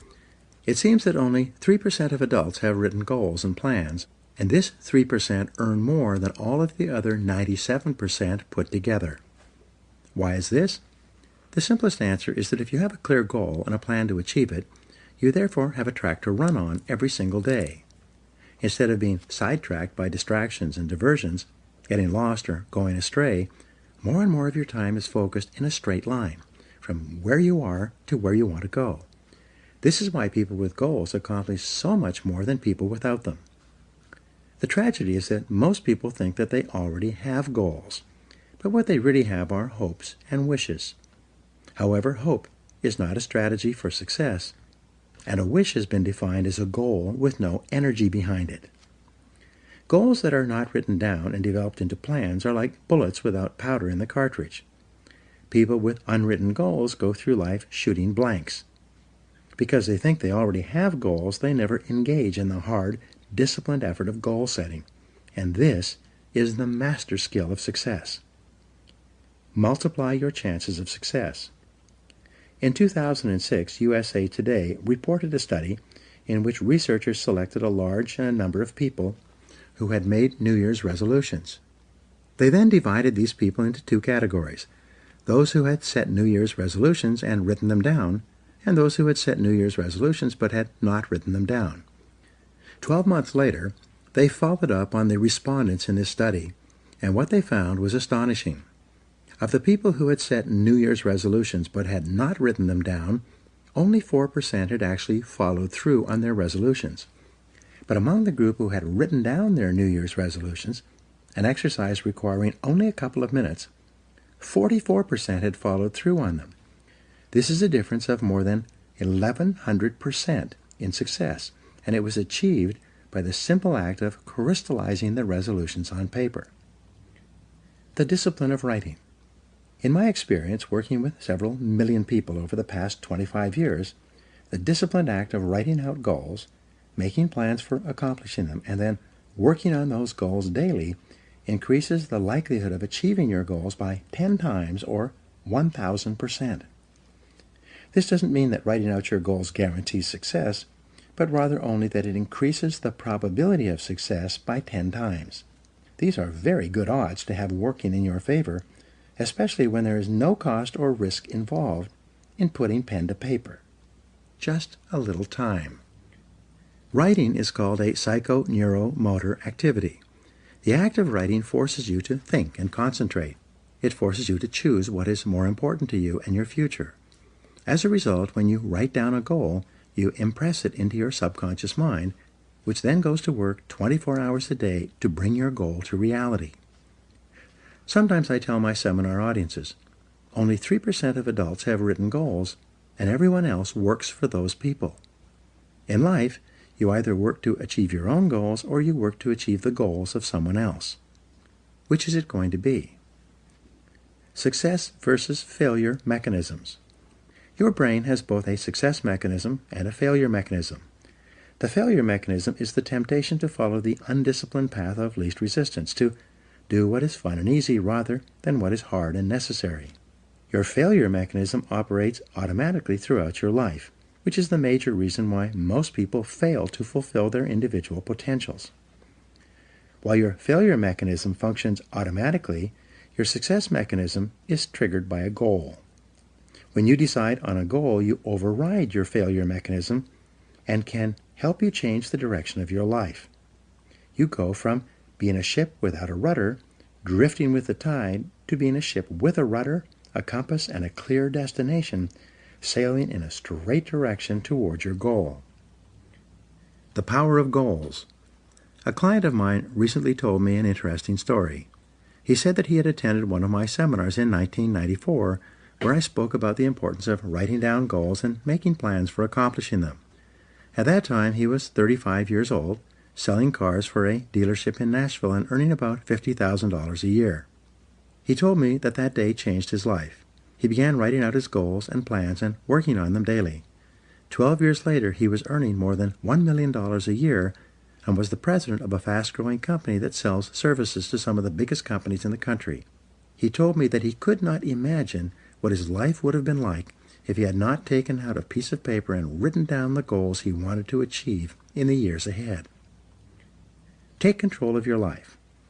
Aristotle wrote that human beings are teleological organisms, which simply means that we are purpose-driven. Therefore, you only feel happy and in control of your life when you have a clear goal that you are working toward each day. This also means that this ability to become a lifelong goal setter is one of the most important disciplines you will ever develop. In nature, the homing pigeon is a remarkable bird. It has an uncanny instinct that enables it to fly back to its home roost, no matter how far away it starts or in what direction it must go. You can take a homing pigeon out of its roost, put it in a cage, put the cage in a box, cover the box with a blanket, and put the covered box in the back of a pickup truck. You could then drive 1,000 miles in any direction, open up the truck, take out the box, take off the blanket, open the cage, and throw the homing pigeon up into the air. The homing pigeon will circle 3 times, get its bearings, and then fly straight back to its home roost. This is the only creature on Earth that has this ability, except for human beings, except for you. You also have this remarkable homing ability within your own brain, but with one special difference. The homing pigeon seems to know instinctively exactly where its home roost is located. It then has the ability to fly directly back to that roost. In contrast, when human beings program a goal into their minds, they can then set out without having any idea where they will go or how they will achieve that goal. But by some miracle, they will begin to move unerringly toward that goal, and the goal will begin to move toward them. Still, many people are hesitant to set goals. They say, I want to be financially independent, but I have no idea how I'm going to get there. As a result, they don't even set financial success as a goal. But the good news is that you don't need to know how to get there. You just need to be clear about what you want to accomplish, and the goal-striving mechanism in your brain will guide you unerringly to your destination. For example, you can decide that you are going to find your ideal job, in which you work for and with people you like and respect, and do work that is both challenging and enjoyable. You take some time to write down an exact description of what your ideal job and workplace would look like, and then you go out into the job market and begin searching. After a series of interviews, you will often walk into the right place at the right time and find yourself in exactly the right job. Almost everyone has had this experience at one time or another. You can have it by design rather than by chance, simply by developing absolute clarity about what you really want. The 7-step method to achieving your goals. There are 7 simple steps that you can follow to set and achieve your goals faster. There are more complex and detailed goal-achieving methodologies, but this 7-step method will enable you to accomplish 10 times more than you've ever accomplished before, and you will do so far faster than you can currently imagine. Step 1. Decide exactly what you want. Be specific. If you want to increase your income, decide on a specific amount of money rather than to just make more money. Step 2. Write it down. A goal that is not in writing is like cigarette smoke. It drifts away and disappears. It is vague and insubstantial. It has no force, effect, or power. But a written goal becomes something that you can see, touch, read, and modify if necessary. Step 3. Set a deadline for your goal. Pick a reasonable time period and write down the date when you want to achieve it. If it's a big enough goal, set a final deadline and then set sub-deadlines or interim steps between where you are today and where you want to be in the future. A deadline serves as a forcing system in your brain. Just as you often get more done when you're under the pressure of a specific deadline, your subconscious mind works faster and more efficiently when you have decided that you want to achieve a goal by a specific time. The rule is there are no unrealistic goals, there are only unrealistic deadlines. What do you do if you don't achieve your goal by your deadline? Simple. You set another deadline. A deadline is just a guesstimate. Sometimes you will achieve your goal before the deadline, sometimes at the deadlines, and sometimes after the deadline. When you set your goal, it will be within the context of a certain set of external circumstances. But these circumstances may change, causing you to change your deadline as well. Be flexible. Step number 4, make a list of everything that you could think of that you could possibly do to achieve your goal. As Henry Ford said, the biggest goal can be accomplished if you just break it down into enough small steps. Make a list of the obstacles and difficulties that you will have to overcome, both external and internal, in order to achieve your goal. Make a list of the additional knowledge and skills that you will require in order to achieve your goal. Make a list of the people whose cooperation and support you will require to achieve your goal. Make a list of everything that you can think of that you will have to do, and then add to this list as new tasks and responsibilities occur to you. Keep writing until your list is complete. Step 5. Organize your list by both sequence and priority. A list of activities organized by sequence requires that you decide what you need to do first, what you need to do second, and what you need to do later on. In addition, a list organized by priority enables you to determine what is more important and what is less important. Sometimes sequence and priority are the same, but often they are not. For example, if you want to start a particular kind of business, the first item in order of sequence might be for you to purchase a book or enroll in a course on that business. But what is most important is your ability to develop a business plan based on complete market research that you can use to gather the resources you need and actually start the business you have in mind. Step 6. Take action on your plan immediately. Take the first step, and then the second step, and the third step. Get going, get busy, move quickly, don't delay. Remember, procrastination is not only the thief of time, it's the thief of life. The difference between success and failures in life is simply that winners take the first step. They are action-oriented. As they said in Star Trek, they go boldly where no man has ever gone before. Winners are willing to take action with no guarantees of success. Though they're willing to face failure and disappointment, they're always willing to take action as well. Step 7. Do something every day that moves you in the direction of your major goal.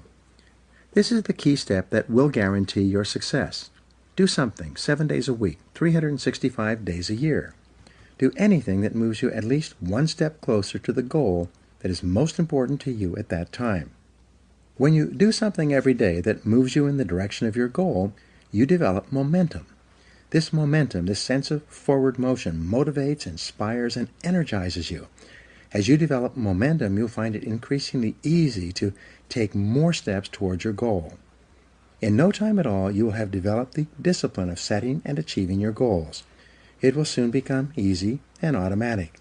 You will soon develop the habit and the discipline of working toward your goals all the time. The 10-goal exercise. This is one of the most powerful goal-achieving methods I have ever discovered. I teach it all over the world, and I practice it myself almost every day. Here's how it works. Take out a clean sheet of paper. At the top of the page, write the word goals and today's date. Then, discipline yourself to write down 10 goals that you'd like to accomplish in the next 12 months. Write down financial, family goals, and fitness goals, as well as goals for personal possessions like a house or a car. Don't worry for the moment about how you're going to achieve these goals. Just write them down as quickly as you can. You can write as many as 15 goals if you like, but this exercise requires that you write down a minimum of 10 within 3 to 5 minutes. Select one goal.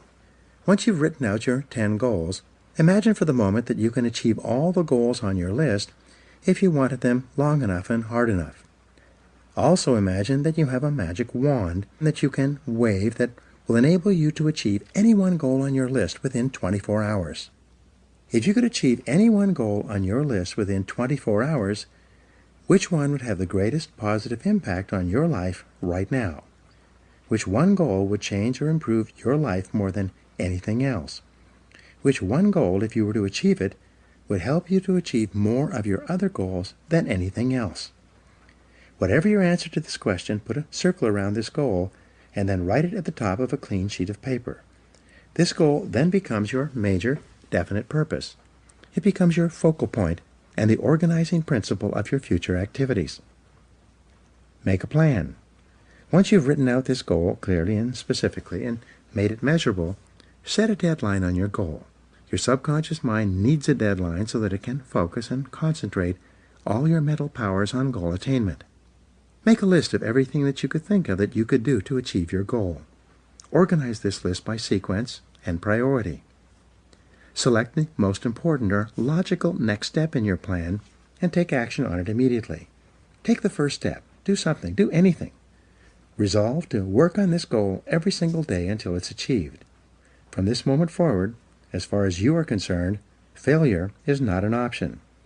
Once you've decided that this one goal can have the greatest positive impact on your life, and you've set it as your major definite purpose, resolve that you will work toward this goal as hard as you can, as long as you can, and that you will never give up until it's achieved. This decision alone can change your life. Use mindstorming to get started. Here's another technique that you can use to dramatically increase the likelihood that you will achieve your most important goal. This is the most powerful creative thinking technique I've ever seen. More people have become wealthy using this method than any other way. Take another clean sheet of paper. Write out your major definite purpose, your number one goal, at the top of the page in the form of a question. Then, discipline yourself to write a minimum of 20 answers to the question. For example, if your goal is to earn a certain amount of money by a certain date, you would write the question, how can I earn this amount of money by this specific date? You then discipline yourself to generate 20 answers to your question. This exercise of mindstorming will activate your mind, unleash your creativity, and give you ideas that you may have never thought of before. The first 3 to 5 answers will be easy. The next 5 will be difficult, and the last 10 answers will be harder than you can imagine, at least the first time you do this exercise. Nonetheless, you must exert your discipline and willpower to persist until you have written down at least 20 answers. Once you've generated 20 answers, look over your list and select one of those answers to take action on immediately. It seems that when you take action on a single idea on your list, it triggers more ideas and motivates you to take action on even more of these answers. The great law of cause and effect. The most important application of the law of cause and effect is that thoughts are causes and conditions are effects. Your thoughts create the conditions of your life. When you change your thinking, you change your life. Your outer world becomes a mirror image reflection of your inner world. Perhaps the greatest discovery in the history of thought is that you become what you think about most of the time. Moreover, the teacher John Boyle said, whatever you can think about on a continuing basis, you can have. Napoleon Hill, author of the success classic Think and Grow Rich, which was first published in 1939 and is still selling today, said, whatever the mind of man can conceive and believe, it can achieve. When you think about your goal continually and work on it every day, more and more of your mental resources will be concentrated on moving you toward that goal and moving your goal toward you. The discipline of daily goal setting will make you a powerful, purposeful, and irresistible person. You'll develop self-esteem, self-confidence, and self-respect. As you feel yourself moving toward your goals faster and faster, you will ultimately become unstoppable.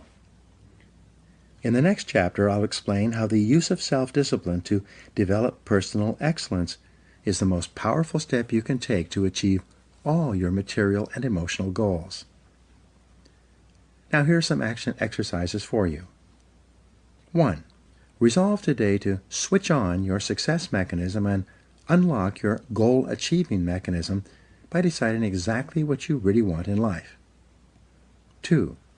Make a list of 10 goals that you want to achieve in the foreseeable future. Write them down in the present tense as if you had already achieved them. 3. Select the one goal that could have the greatest positive impact on your life if you were to achieve it, and write it down at the top of another piece of paper. 4. Make a list of everything that you could do to achieve this goal, organize it by sequence and priority, and then take action on it immediately. Number 5.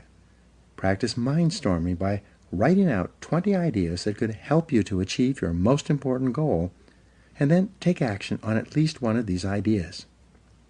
6. Resolve to do something every day, 7 days a week, to achieve your most important goal until you are successful. And number 7, continually remind yourself that failure is not an option. No matter what, resolve to persist until you succeed.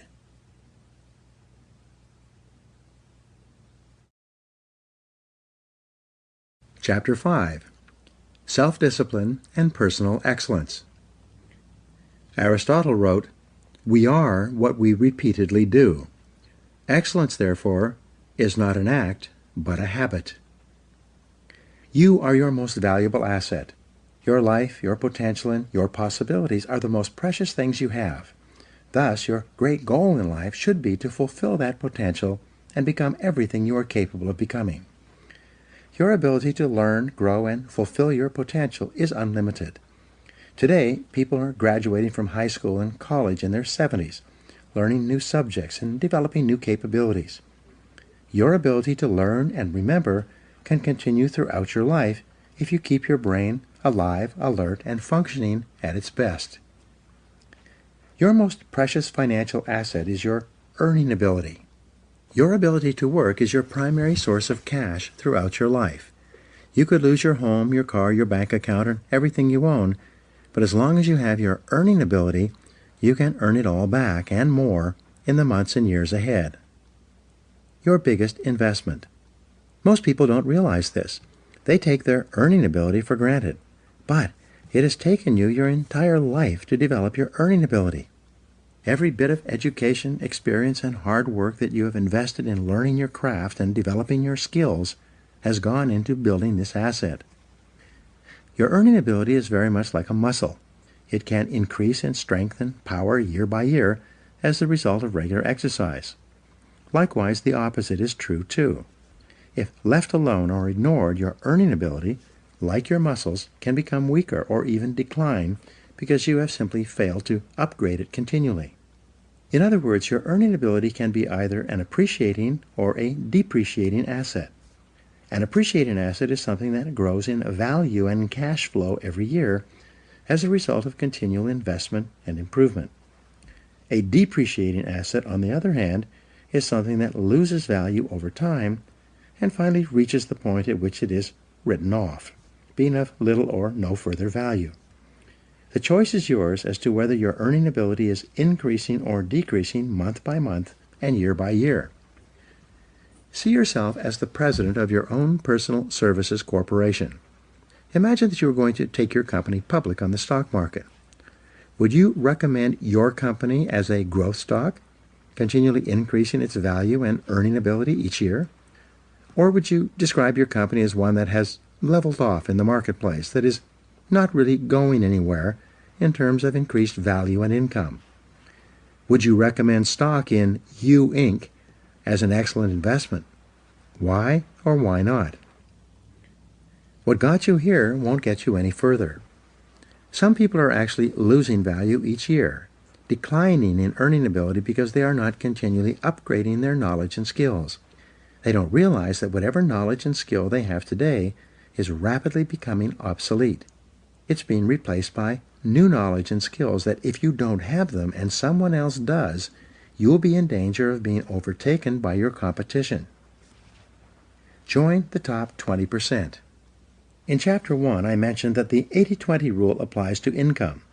The top 20% of people in our society earn and control 80% of the assets. According to Forbes, Fortune, Business Weekend, Wall Street Journal, and the IRS, by many estimates, the top 1% of Americans control as much as 33% of the assets. The most interesting discovery in income inequality is that most millionaires, multimillionaires, and billionaires in America are first generation. They started with little or nothing and earned all their money by themselves in one lifetime. In America, there's a high level of income mobility, which means that you are able to move from the lower levels of income to the upper levels. Almost everyone who is in the top 20% today started in the bottom 20%. From that point, they began to do something different with their time and their lives, and as a result, they put themselves squarely onto the upward escalator of financial success. No limits on your potential. The average income increase in America is about 3% a year, just about the same as the rate of inflation and cost of living increases. People whose income is increasing at 3% a year seldom get ahead. They have a job, which can also be thought of as an acronym for just over broke. But the fact is that no one is better than you and no one is smarter than you. If someone is doing better than you are today, it is simply proof that they have learned how the law of cause and effect applies to their work, and they have begun doing the things that other successful people have also done. The application of the law of cause and effect to your personal life is learn and do. The achievement of personal excellence is a decision you make or that you fail to make. But in the absence of a commitment to excellence in your chosen field, you automatically default to average performance, or even mediocrity. No one becomes excellent accidentally or by just going to work each day. Excellence requires a definite decision and a lifelong commitment. The keys to the 21st century. Knowledge and skill are the keys to the 21st century. Becoming the best person you can possibly be and moving to the top of your field requires the application of self-discipline throughout your life. Mental fitness is like physical fitness. If you want to achieve either, you must work at it all the time. You can never let up. You must be continually learning and growing every day, week, and month throughout your career and in other areas of your life if you're going to join the top 20% and stay there. To earn more, you must learn more. Abraham Lincoln once wrote, "The fact that some have become wealthy is proof that others may do it as well. What others have done, you can do as well if you learn how." Everyone who is at the top was once at the bottom. Many people who come from average or poor families with average incomes, or who grow up in average circumstances, have gone on to become some of the most prominent people in their fields. And what hundreds of thousands and even millions of other people have done, you can do as well. The philosopher Bertrand Russell once wrote, "The very best proof that something can be done is that someone else has already done it." Ordinary into extraordinary. Very often you see people who don't seem to be as intelligent or as talented as you are, who are nonetheless accomplishing remarkable things with their lives. There's nothing that will make you angrier than to see someone who seems to be dumber than you, who's doing better than you. How can this be? The answer is simple. At a certain point in their lives, they realized that the key to success was personal and professional growth. It was a dedication to lifelong learning that made them successful. The good news is that almost every important skill is learnable. Every business skill is learnable. Everyone who is proficient in any area of business was at one time completely ignorant in that area. Every sales skill is learnable. Every top salesperson was once a beginning salesperson and unable to make a call or close a sale. All money-making skills are learnable as well. Almost every wealthy person was once poor. You can learn anything you need to learn to achieve any goal you can set for yourself. Make a decision. The starting point of your moving upward and onward toward becoming one of the most competent, most respected, and highest paid people in your field is simple. Make a decision. It's said that every major change in your life comes about when your mind collides with a new idea, and then you make a decision to do something different. You make a decision to complete your education, upgrade your skills, or get into a good college. You make a decision to start a new business. You make a decision to take a particular job or start a particular career. You make a decision to invest your money in a particular way. And especially, you make a decision to be the best in your field. Many people say that they would like to be happy, healthy, thin, and rich. But, as discussed in Chapter 4, wishing and hoping is not enough. You have to make a firm, unequivocal decision that you are going to pay any price and go any distance in order to achieve the goals you have set for yourself. You have to make that decision and then burn your mental bridges behind you. From that moment on, you resolve to continue working on yourself and your craft until you reach the top 20% or beyond. Follow the leaders, not the followers. When you decide to be one of the best people in your field, look around you and identify the people who are already at the top. What characteristics do they have in common? How do they plan and organize their days? How do they dress? How do they walk, talk, and behave with other people? What books do they read? How do they spend their spare time? Who do they associate with? What courses have they taken? What audio programs do they listen to in their cars? These are just a few of the questions you should ask in order to find out what successful people are doing that you might also need to do.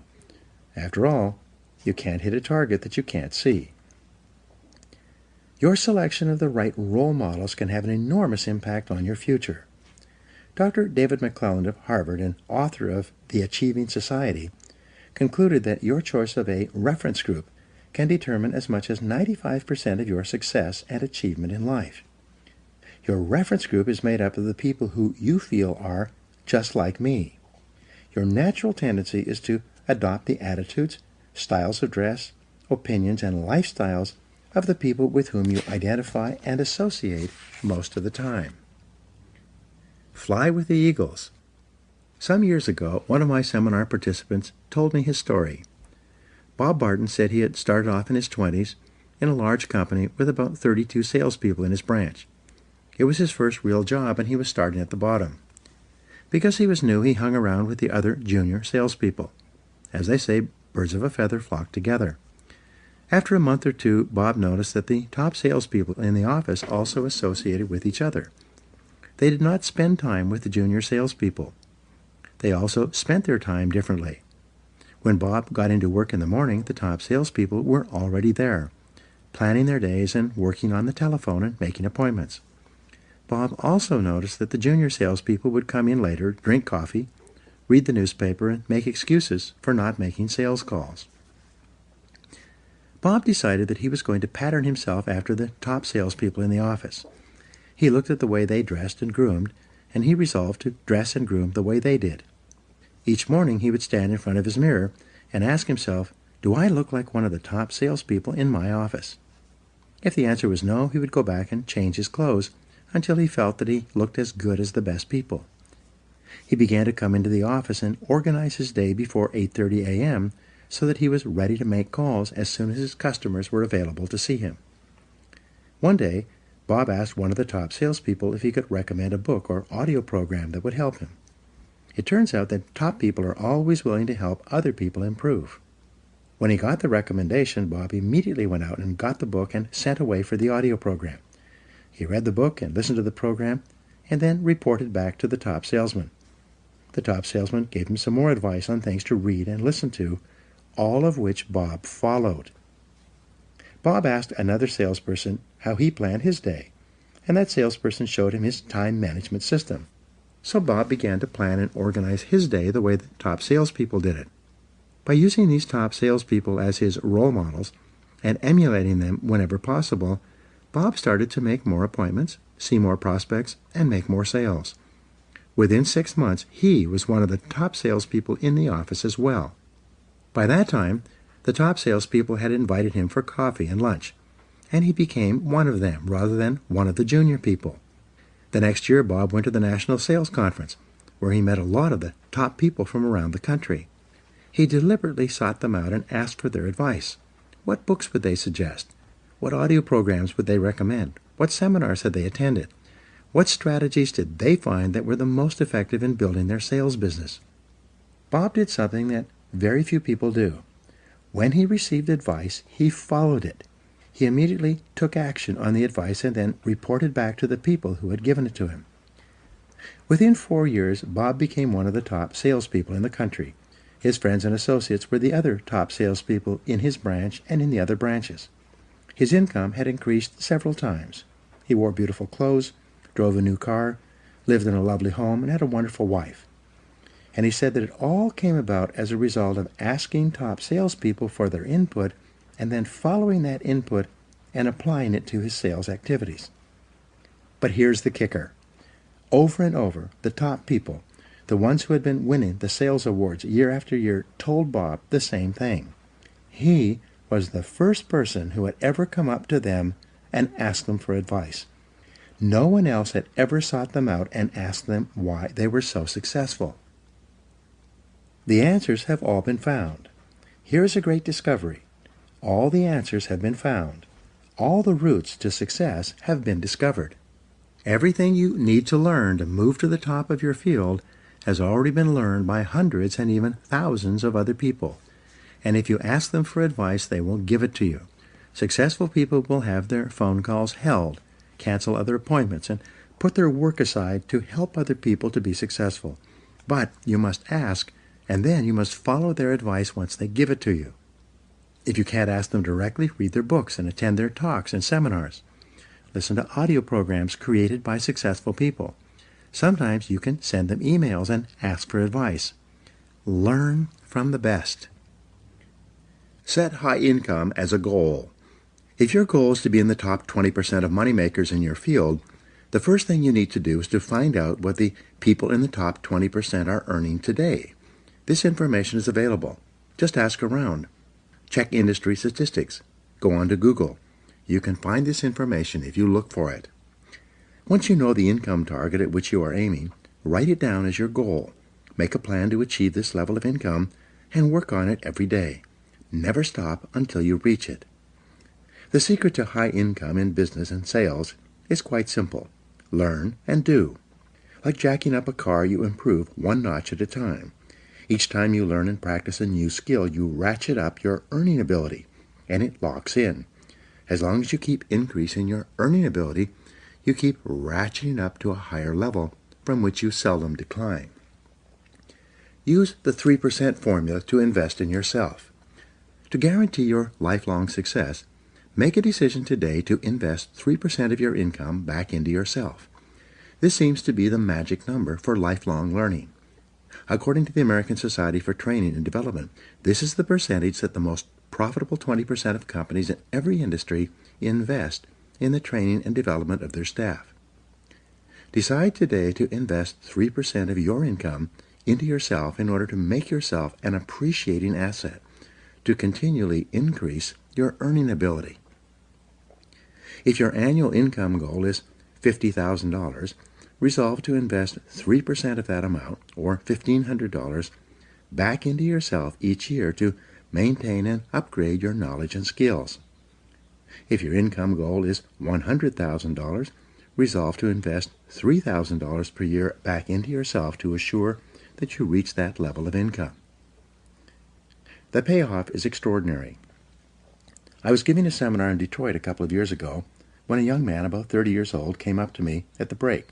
He told me that he had first come to my seminar and heard my 3% rule about 10 years ago.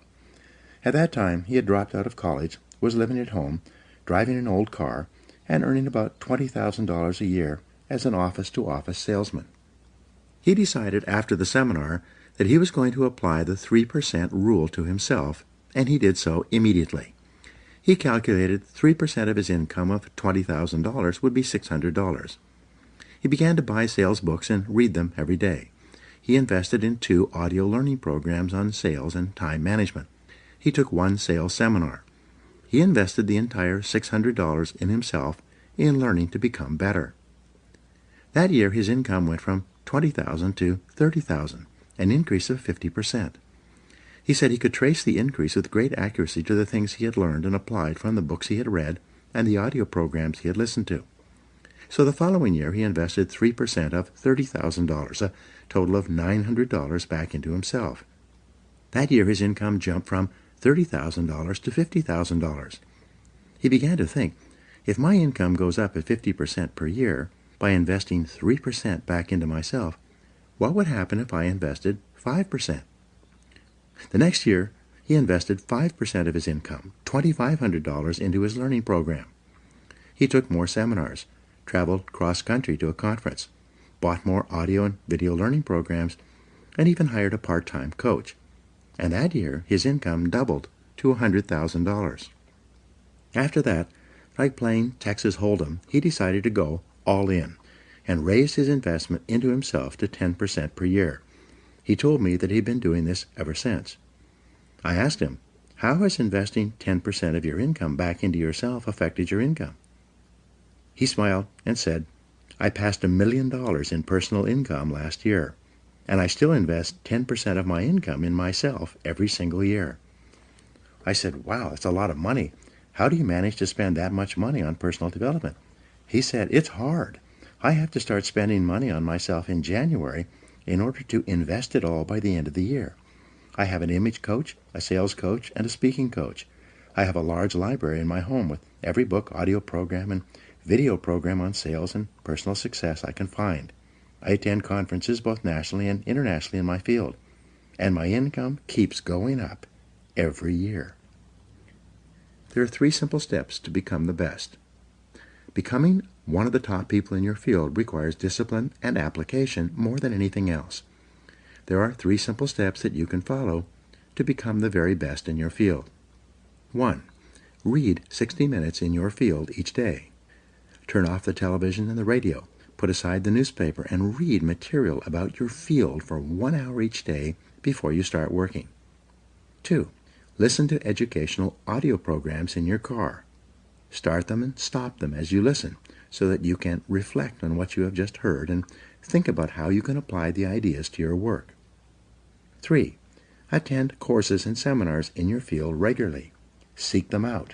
Take online courses in the convenience of your own home, courses that enable you to upgrade your skills and give you important ideas that you can use to be even more successful. The power of compound learning, like compound interest, is quite amazing. The more you learn, the more you can learn. The more you learn, the better your brain functions, and the smarter you get. Your memory and retention rate improves. The more you learn, the more relationships you find between something you learned at one time and something you learn at another time. Never stop learning and growing. The achievement of mastery. How long does it take to achieve mastery in your field?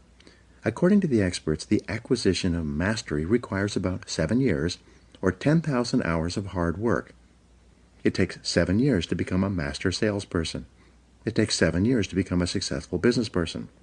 It takes 7 years to become an excellent diesel mechanic. It takes 7 years to become an excellent brain surgeon. It seems to take 7 years or 10,000 hours of hard work to get to the top of any field. So you might as well get started. The time is going to pass anyway. The starting point of your achieving mastery is for you to commit to excellence. I've never met a person who made a decision to get into the top 20% in their field who did not eventually achieve it. And I never met a person who got there having not made that decision. Making the decision and then following up with continuous, purposeful, disciplined action is essential. Talent is not enough. As I mentioned earlier, according to Jeffrey Colvin in his best-selling book, Talent is Overrated, most people learn how to do their job in the first year, and then they never get any better. They just coast in their jobs. But the only direction you can coast is downhill. Many people will work away at a job for many years and never rise above the average. They will do their job from 8 to 5, but they never lift a finger to upgrade their skills. They will not invest any time learning their craft unless their company pays for the extra training and gives them the time off to take it. The average person does only an average job, and as a result he earns an average income and worries about money all his life. He never realizes that often there is only a thin veil that separates the average person from the excellent person. The fact is that if you're not getting better, you're getting worse. No one stays in the same place for long. 2 hours each day will get you to the top. It's been calculated that all you need to invest is about 2 extra hours per day to move from the average to the superior. Only 2 extra hours each day will move you from worrying about money all your life to being one of the highest paid people in your field. People immediately ask, where am I going to get an extra 2 hours each day? It's simple. Take a piece of paper and do the following simple calculation. Calculate the number of hours in a week. 7 days times 24 hours equals 168 hours. If you deduct 40 hours for work and 56 hours for sleep, you have 72 hours left over. If you deduct 3 hours per day, 21 hours, for getting ready for and traveling to and from work, that leaves you 51 hours of spare time to do with as you please. If you invest 2 hours per day back into yourself, 14 hours per week, you still have 37 hours left over. That's an average of more than 5 hours per day of free time. All you need to do is devote 2 hours each day to move you from average performance to superior performance at whatever you choose to do. Form the habit of continuous learning. The best news is that when you begin reading in personal or professional development literature, listening to audio programs in your car, taking additional courses, and upgrading your skills in the evenings and on the weekends rather than watching television, you soon get into the habit of continuous learning. In no time at all, it will become automatic and easy for you to learn, grow, and upgrade your skills every day and every week. The average adult watches about 5 hours of television each day. For some people, it is 7 or 8 hours. They turn on the television first thing in the morning and watch it until they leave for work. They turn it back on as soon as they get home from work. They then watch television until 11 or 12 o'clock at night, going to bed without enough time to get a good night's sleep. They then get up in the morning, drink coffee, and watch television for as long as they can before they go off to work once more. You can be rich or poor. It's your decision. Your television set can make you rich or poor. If you watch it all the time, it will make you poor. Psychologists have shown that the more television you watch, the lower are your levels of energy and self-esteem. At an unconscious level, you don't like or respect yourself as much if you sit there hour after hour watching television. People who watch too much television also gain weight and become physically unfit from sitting around too much. Your television can also make you rich, but only if you turn it off. When you turn off your television, you free up time that you can then use to invest in becoming a better, smarter, or more competent person. When you leave your television off when you are with your family, you'll find yourself talking, sharing, communicating, and laughing more often. When you leave your television off for extended periods of time, you break the habit of watching television, and you'll hardly miss it at all. Your television can be an excellent servant, but it's a terrible master. The choice is yours. Increase your income 1,000%. There is a simple 7-step formula you can use in order to increase your productivity, performance, and output and income by 1,000% over the next 10 years. It works for everyone who tries it. It is simple. First, answer this question. Is it possible for you to increase your overall productivity, performance, and output by 0.1%, which is 1/1000th, in an entire working day? Your answer will probably be yes. If you were to manage your time a little better and work on more valuable tasks, you would quite easily increase your output by 1/1000th in a day. Having done this for the first day, could you increase your output by 0.1% the second day? And the answer, of course, is yes. Having increased your performance by 0.1% on Monday and Tuesday, could you continue to do this for Wednesday, Thursday, and Friday? And again, the answer is yes. 0.1% per week. 0.1% times 5 days per week equals 0.1% per week. Is it possible for a normal, intelligent, hard-working individual to increase his or her output by 0.1% or 1/200th in a single week? Of course it is. Having done this for the first week, could you keep up the same pace of personal development the second week? Of course you could. Could you get 1/1000th of 1% better 5 days a week for an entire month? If you could, this means that you would be 0.1% better per week, multiplied times 4, or 2% more productive in an entire month. There are 13 4-week months in a year. 4 times 13 equals 52. Having become 2% better in a month, could you repeat that in the second month, in the third month, the fourth month, and so on? Of course you could. By working on yourself a little bit each day, learning new skills, getting better at your key tasks, setting priorities, and focusing on higher value activities, you can become 26% more productive over the course of an entire year. Having achieved this goal for the first year, could you do it for the second year and then the third? Could you keep it up for 10 years? And the answer, of course, is yes. And the best news is that when you continue to work on yourself, it becomes easier and easier for you to get better and better as the weeks and months go by. By the law of accumulation, or the law of incremental improvement, by the end of 12 months you would be 26% better. If you continue to improve at 26% per year, by the end of 10 years with compounding, you would be 1,004% more productive. Your income would increase at the same rate.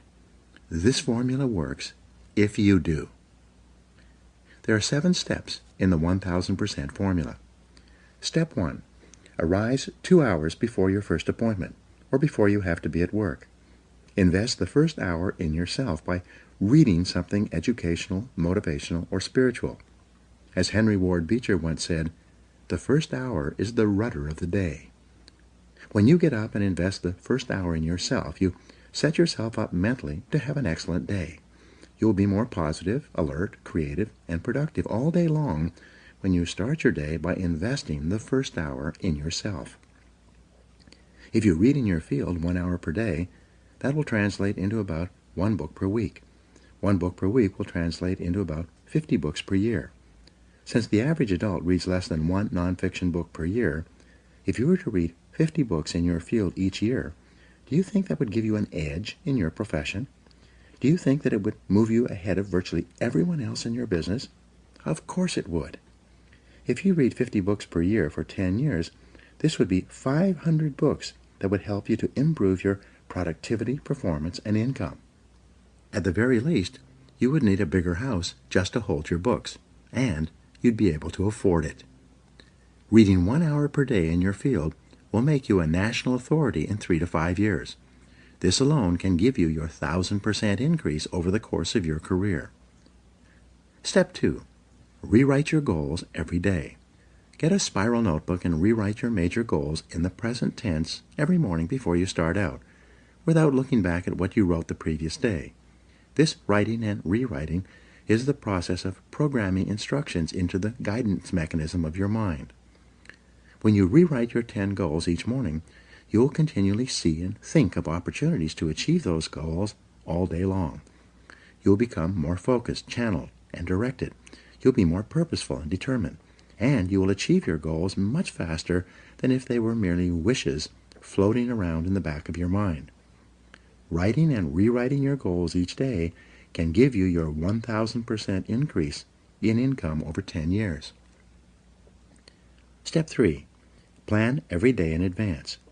Make a list and set priorities on your work before you start off. Your ability to set priorities and to choose the most important thing that you could be doing at every moment is the key to organizing your life and doubling your productivity. We'll talk in detail about time management techniques in Chapter 12. Working on your top priorities can increase your income by 1,000% over 10 years, and it is probably impossible to achieve without it. Step 4. Discipline yourself to concentrate single-mindedly on one thing. Choose the most important thing that you can do each day. Then, start on it first thing and work on it until it's 100% complete. Your ability to focus and concentrate, when you develop and hone it into a habit all by itself, will enable you to double your productivity, performance, and output in the next month.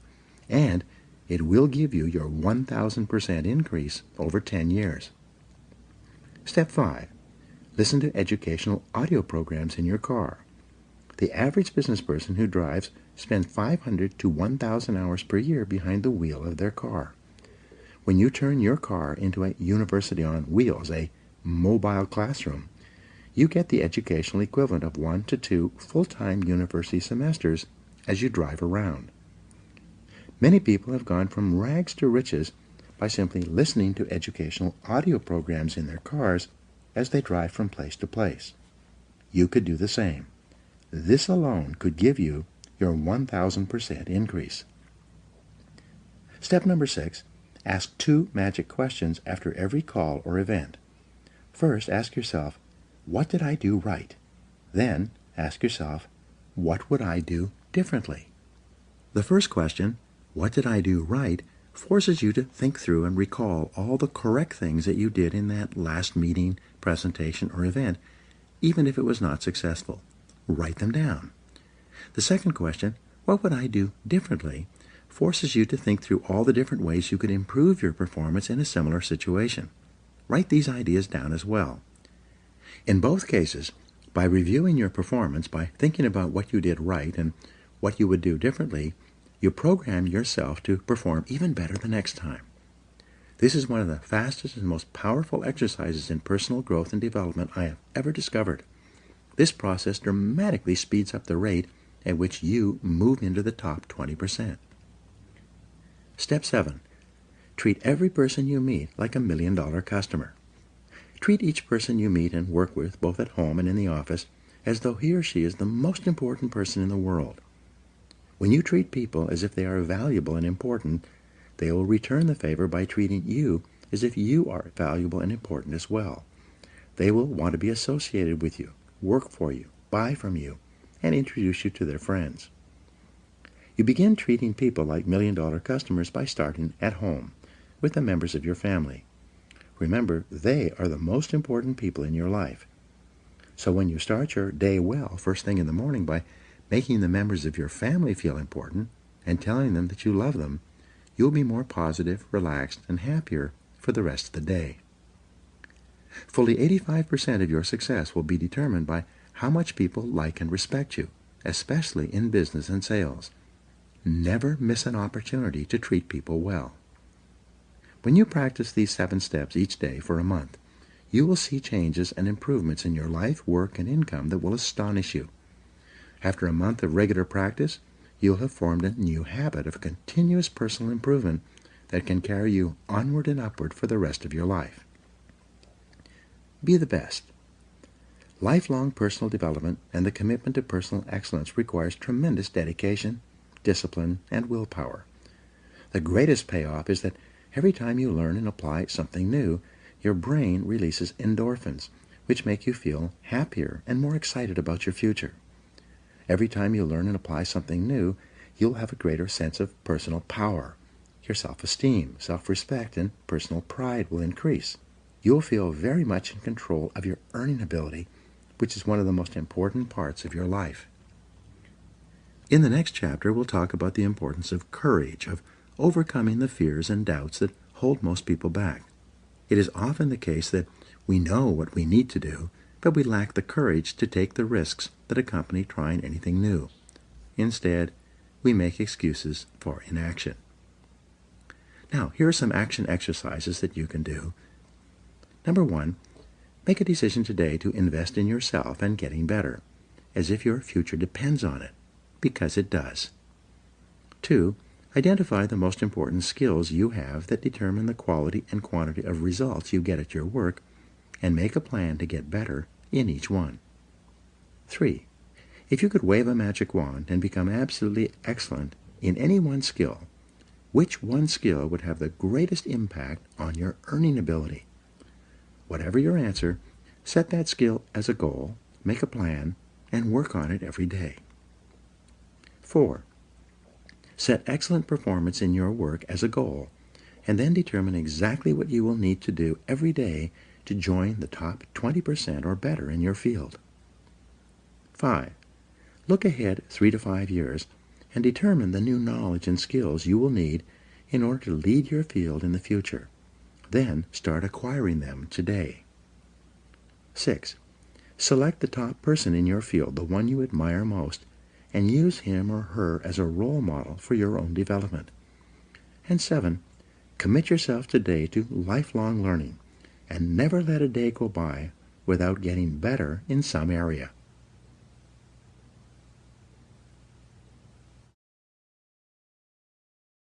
Chapter 6.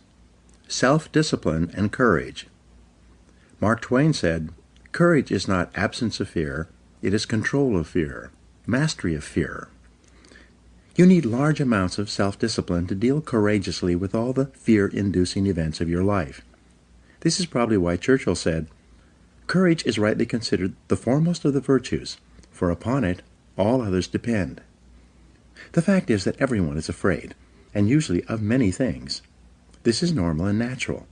Often, fear is necessary to preserve life, prevent injury, and guard against financial mistakes.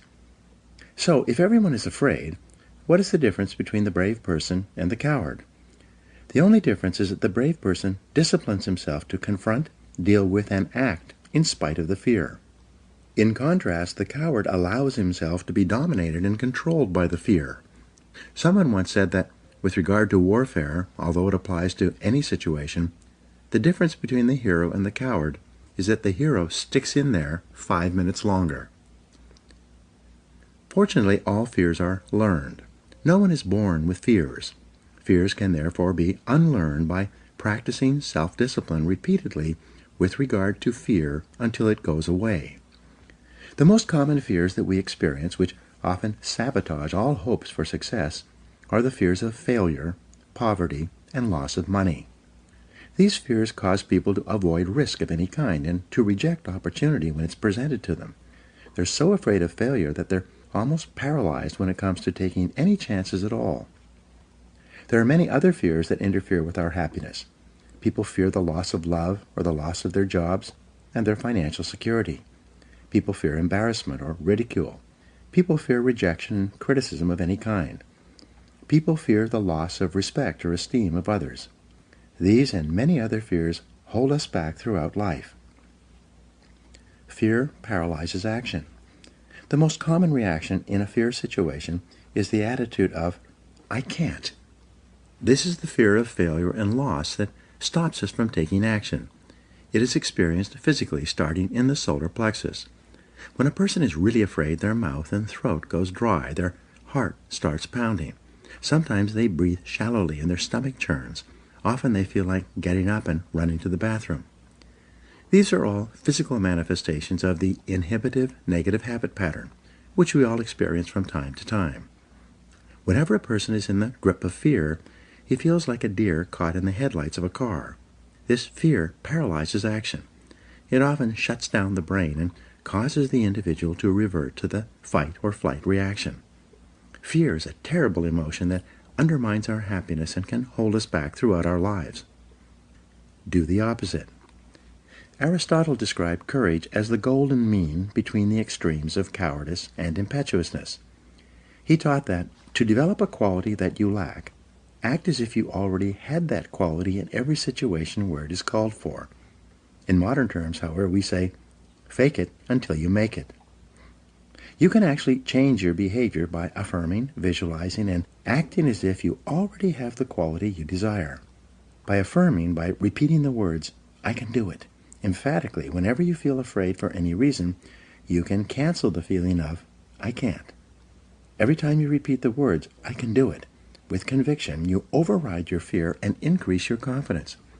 By repeating this affirmation over and over again, you can eventually build your courage and confidence to the point where you are unafraid. Visualize yourself as unafraid. By visualizing yourself performing with confidence and competence in an area where you are fearful, your visual image will eventually be accepted by your subconscious mind as instructions for your performance.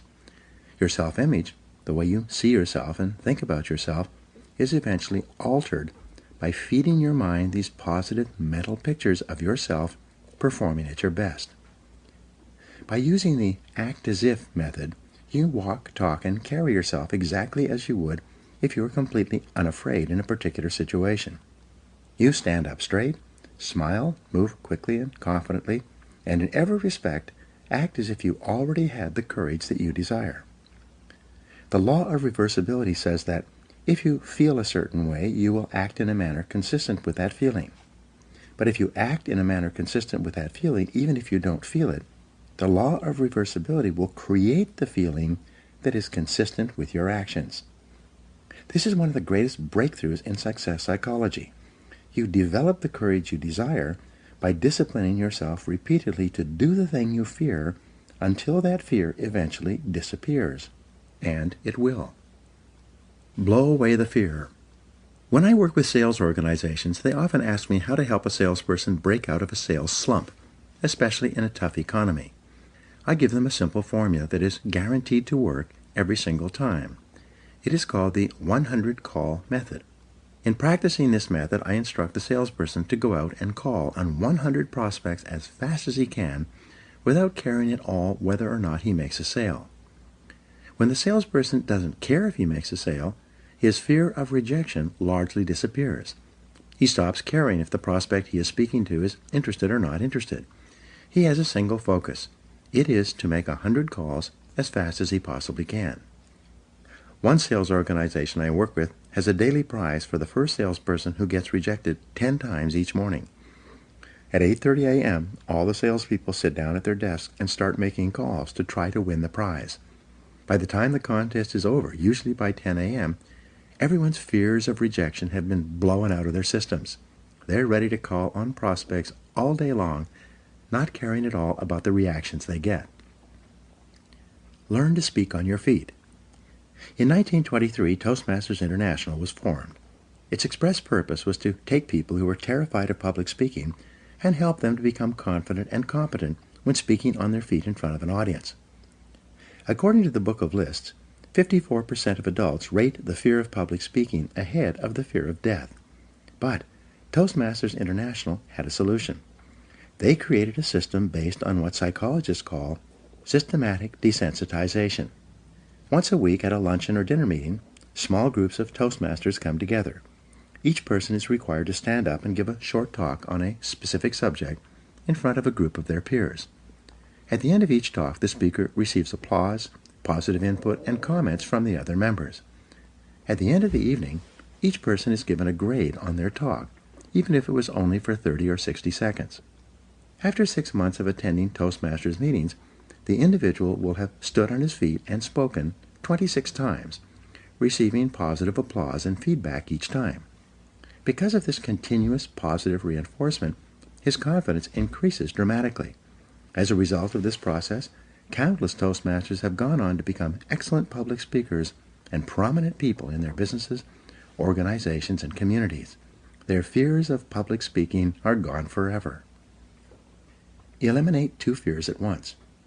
Psychologists have found that certain fears are bundled together in the subconscious mind, like wires on the same circuit. If you can overcome your fears in one of these areas, you will also eliminate other fears on the same circuit. The fear of rejection, or call reluctance, seems to be bundled together with the fear of public speaking. When you discipline yourself to join Toastmasters or to take a Dale Carnegie course to learn to speak confidently on your feet, your fears of rejection largely disappear as well. Your level of self-confidence in all your interactions with others increases dramatically. Your whole life changes in a positive way. Confront your fears. Your ability to confront, deal with, and act in spite of your fears is the key to happiness and success.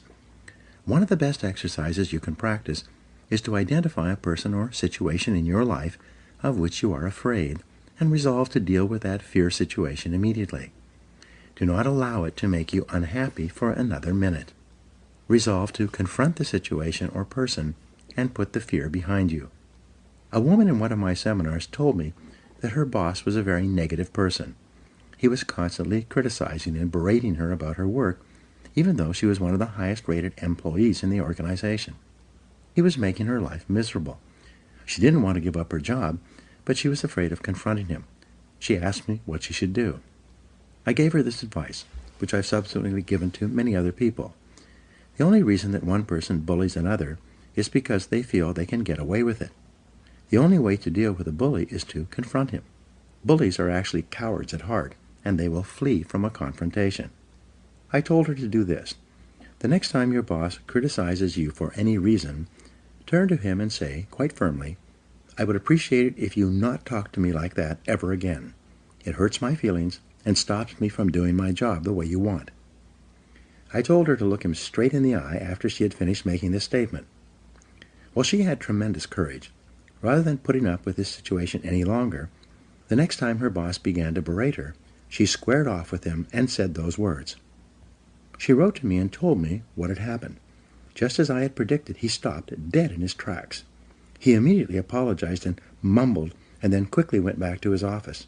He never criticized her again. She told me that she could have ended his bad treatment of her many months before if she had only had the courage to confront him directly the first time it happened.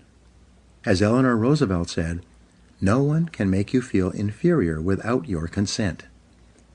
Move toward the fear. When you identify a fear and discipline yourself to move toward it, it grows smaller and more manageable. What's more, as your fears grow smaller, your confidence grows larger. Soon, your fears lose their control over you. In contrast, when you back away from a fear-inducing situation or person, your fear grows larger and larger. Soon, it dominates your thinking and feeling, preoccupies you during the day, and often keeps you awake at night. Leaders have two types of courage. In leadership, the most common quality is that of vision.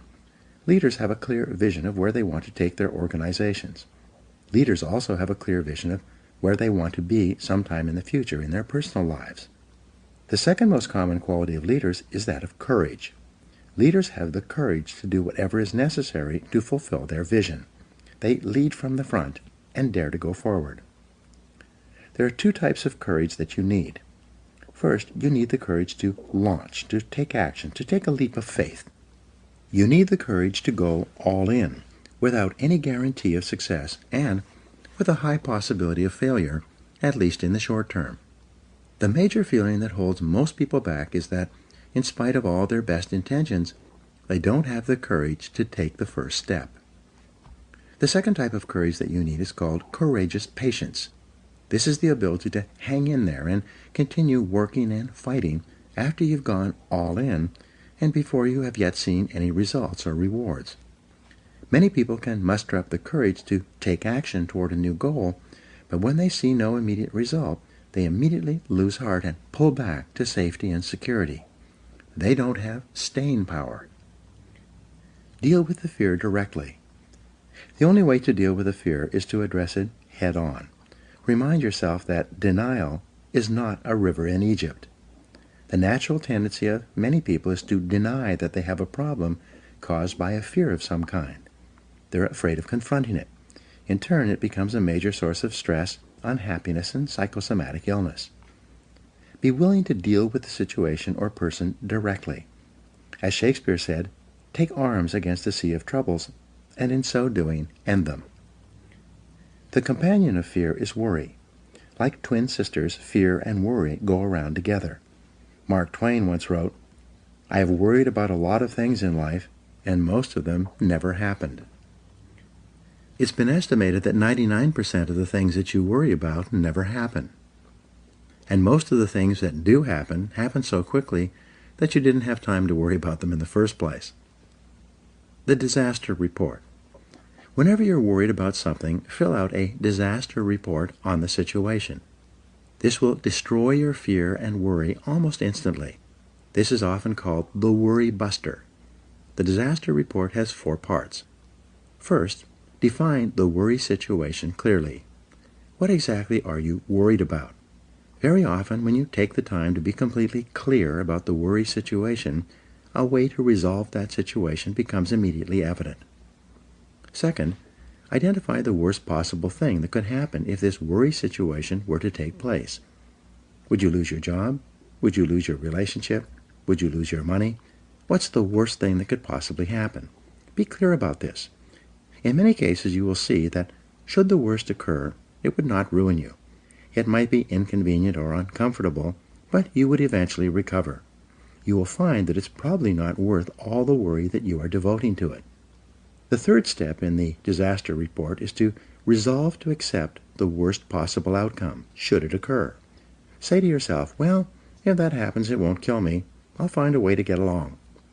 Most of the stress of worry comes from denial, from not being willing to face the worst possible thing that could happen. But once you resolve to accept the worst, should it occur, all the worry and stress seems to disappear. Fourth, begin immediately to improve on the worst. Take every step that you possibly can to make sure that the worst possible outcome does not occur. Take action immediately. Do something. Get on with it. Act quickly. Get so busy making sure that the worst thing does not happen that you have no time to worry. The real antidote. In the final analysis, the only real cure for fear or worry is disciplined, purposeful action in the direction of your goals. Get so busy working on your goals or the solutions to your problems that you have no time to be afraid or to worry about anything. When you practice the self-discipline of courage and force yourself to face any fear-inducing situation in your life, your self-esteem goes up, your self-respect increases, and your sense of personal power grows. You eventually reach the point in life where you're not afraid of anything. Once you've developed the courage to step out in faith, you must then develop the self-discipline of persistence, which we'll talk about in the next chapter. Now, here are 7 action exercises for you. 1. Identify your 3 biggest fears in life right now. What are they? 2. Determine what you would do in each of these situations if you were guaranteed of complete success. What actions would you take? 3. What have you always wanted to do but been afraid to attempt? What would you do differently if you were guaranteed of success? 4. In what 3 areas of life and work do you most experience the fears of failure and loss? What steps could you take immediately to confront and eliminate those fears? 5. In what 3 areas of life do you most experience the fears of criticism, rejection, or embarrassment? How could you confront these fears and overcome them? 6. What one great goal would you set for yourself if you knew you could not fail? And 7. What would you do differently in life if you had $20 million in the bank, but only 10 years left to live?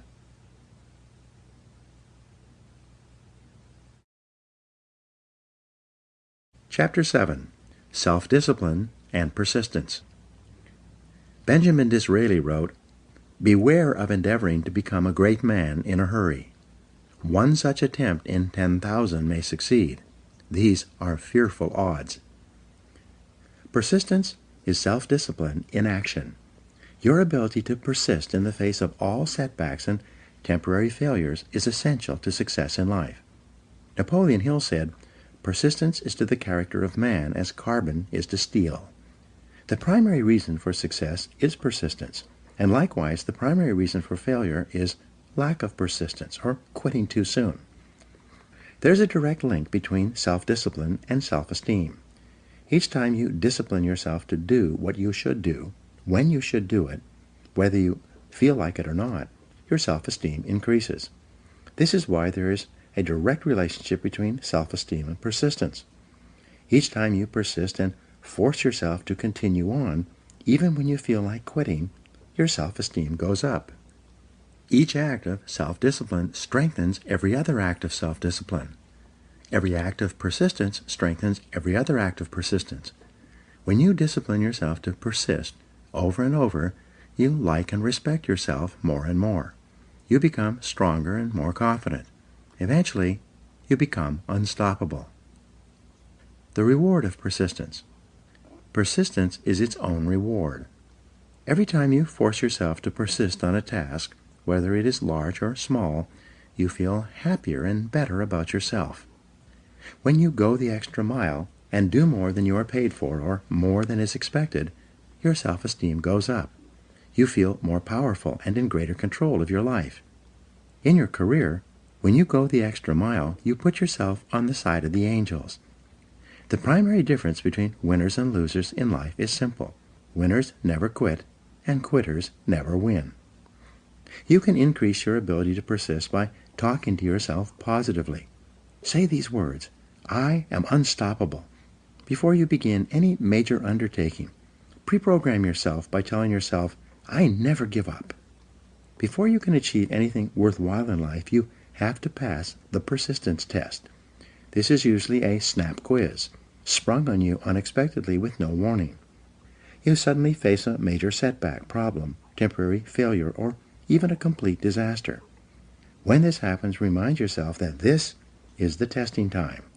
This is when you demonstrate what you are really made of. This is when you show yourself and others the strength of your character and your true determination to succeed. Your ability to respond.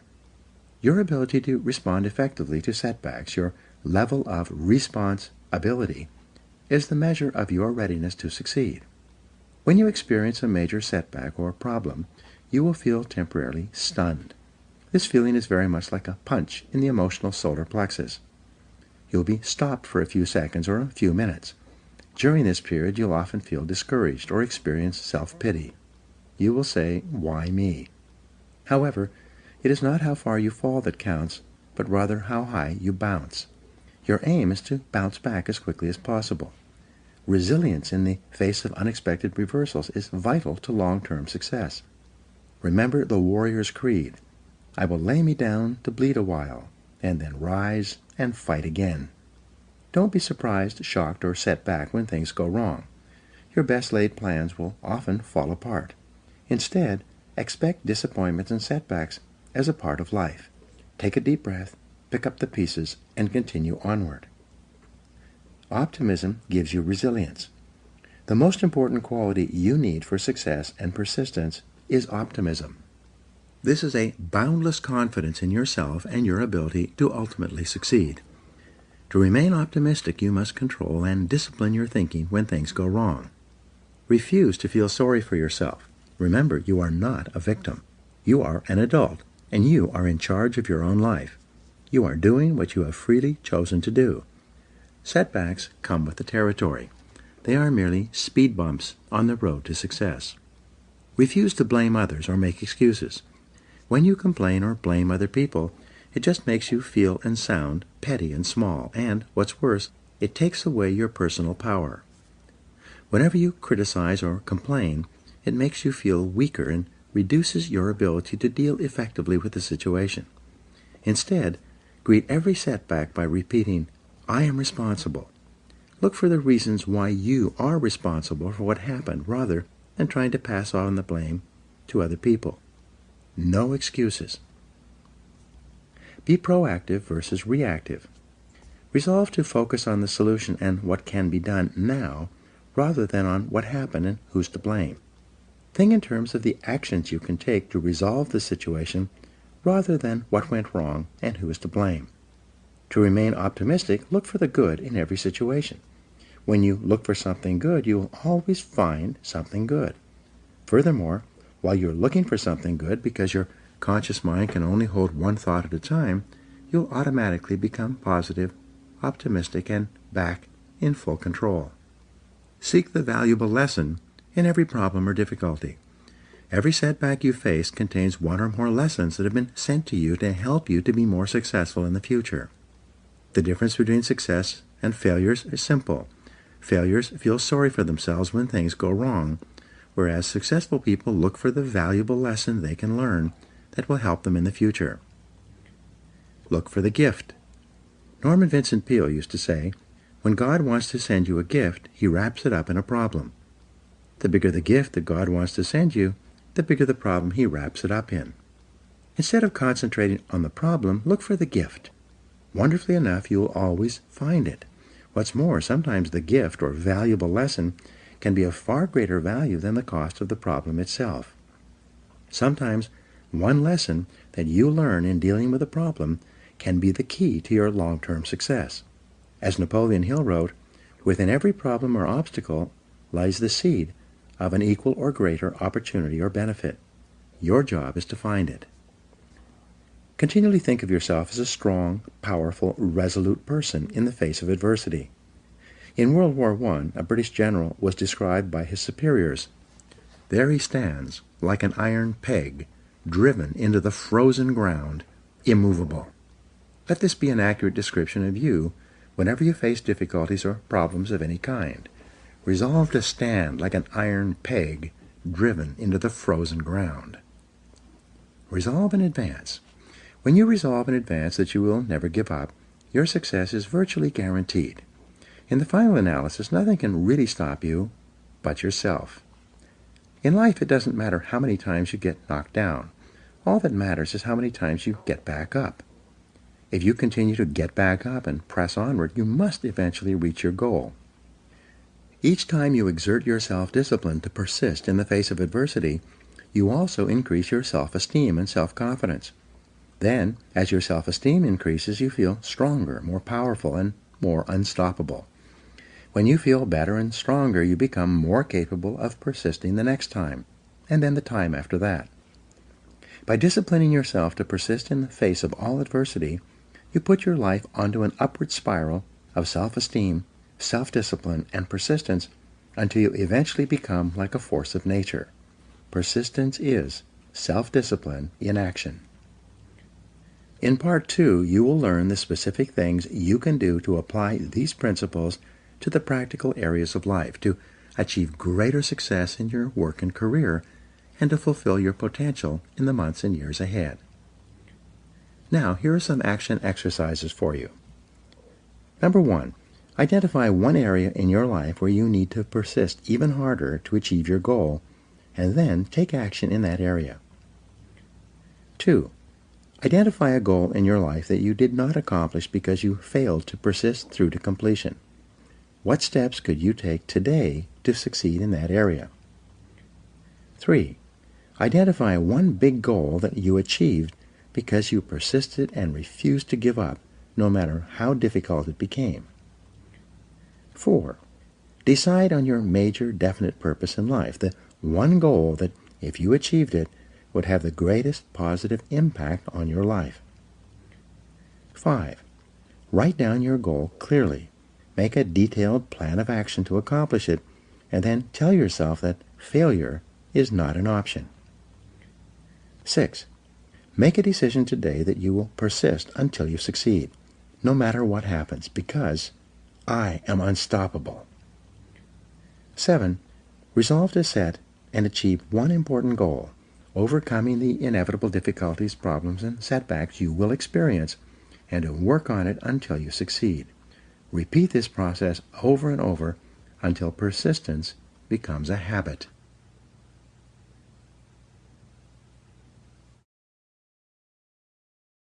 Part 2. Self-discipline in business, sales, and finances. In this part, you will learn how to develop the discipline necessary to join the top 10% of people in your field. You'll learn how to increase your productivity, performance, output, and results. You'll learn how to become one of the most respected and esteemed people in your organization and your industry. Chapter 8. Self-discipline and work. Vince Lombardi said, "Leaders aren't born, they're made. And they're made just like anything else through hard work. And that's the price we'll have to pay to achieve that goal or any goal." There is perhaps no area of your life where self-discipline has a greater impact on your future than in your work. Yet, if you're like most people, from the time you start in the morning and then continuing throughout the day, you're surrounded by people and events that draw you away from doing the things that are most important. However, it is through doing your most important tasks that you move onward and upward, quickly and dependably in your career. A group of senior executives was asked, "What are the most important qualities that a person would need to be promoted in your company?" Of these executives, 85% agreed that the most important qualities are 1. The ability to set priorities and work on high-value tasks, and 2. The discipline to get the job done quickly and well. It seems that these two qualities are more helpful for career success than anything else a person could do. Diligent, disciplined, focused work will enable you to get consistently and predictably more done, get paid more, and get promoted faster throughout your career than the average person. Separate the relevant from the irrelevant. I've mentioned the Pareto principle, the 80-20 rule, several times in this book, and it applies again here. Fully 80% of the value of what you accomplish will come from 20% of the things you do.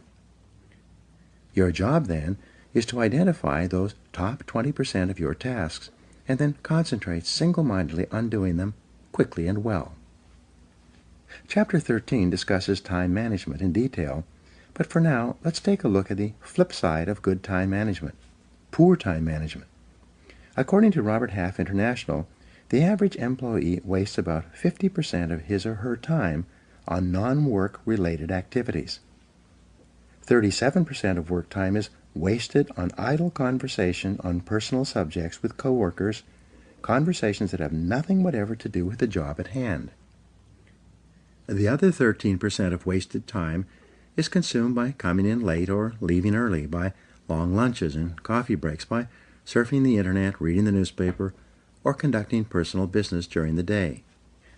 Even worse, when people who waste a lot of time actually settle down and get to work, they spend too much time on low-value tasks and activities. As a result, they get very little done, which then causes them to feel that they are under continual pressure to get caught up. Unfortunately, when you waste time at work, your work does not go away. It continually builds like an avalanche overhang. Deadlines come closer and closer. Stress mounts up until you finally force yourself to do the job, usually at the last minute, and then you often make expensive mistakes. Develop an excellent reputation. There is nothing that will bring you to the attention of people who can help you faster than for you to develop a reputation for hard, disciplined work every hour of every day. Average employees increase their income at only about 3% per year, which is just about the rate of inflation or cost of living increases. In other words, if you're an average employee, you're not really making any more money from year to year. Rather, you're just keeping up with your expenses. But the top 20% in most fields increase their income anywhere from 10 to 25% per year, which is also compounded year after year. The top 20% of people at work earn 80% of the money. The bottom 80% of employees have no choice but to share the 20% of the money that is left over. They must scramble for the crumbs that fall off the tables of the highly productive people in their fields. You can double your income. When I say to people in my seminars that you should set a goal to double your income in the months and years ahead, people react in different ways. Often at the break, someone will come up to me and say, "You don't understand my company. There's no way that I could double my income at my current company. They simply would not pay me that amount of money."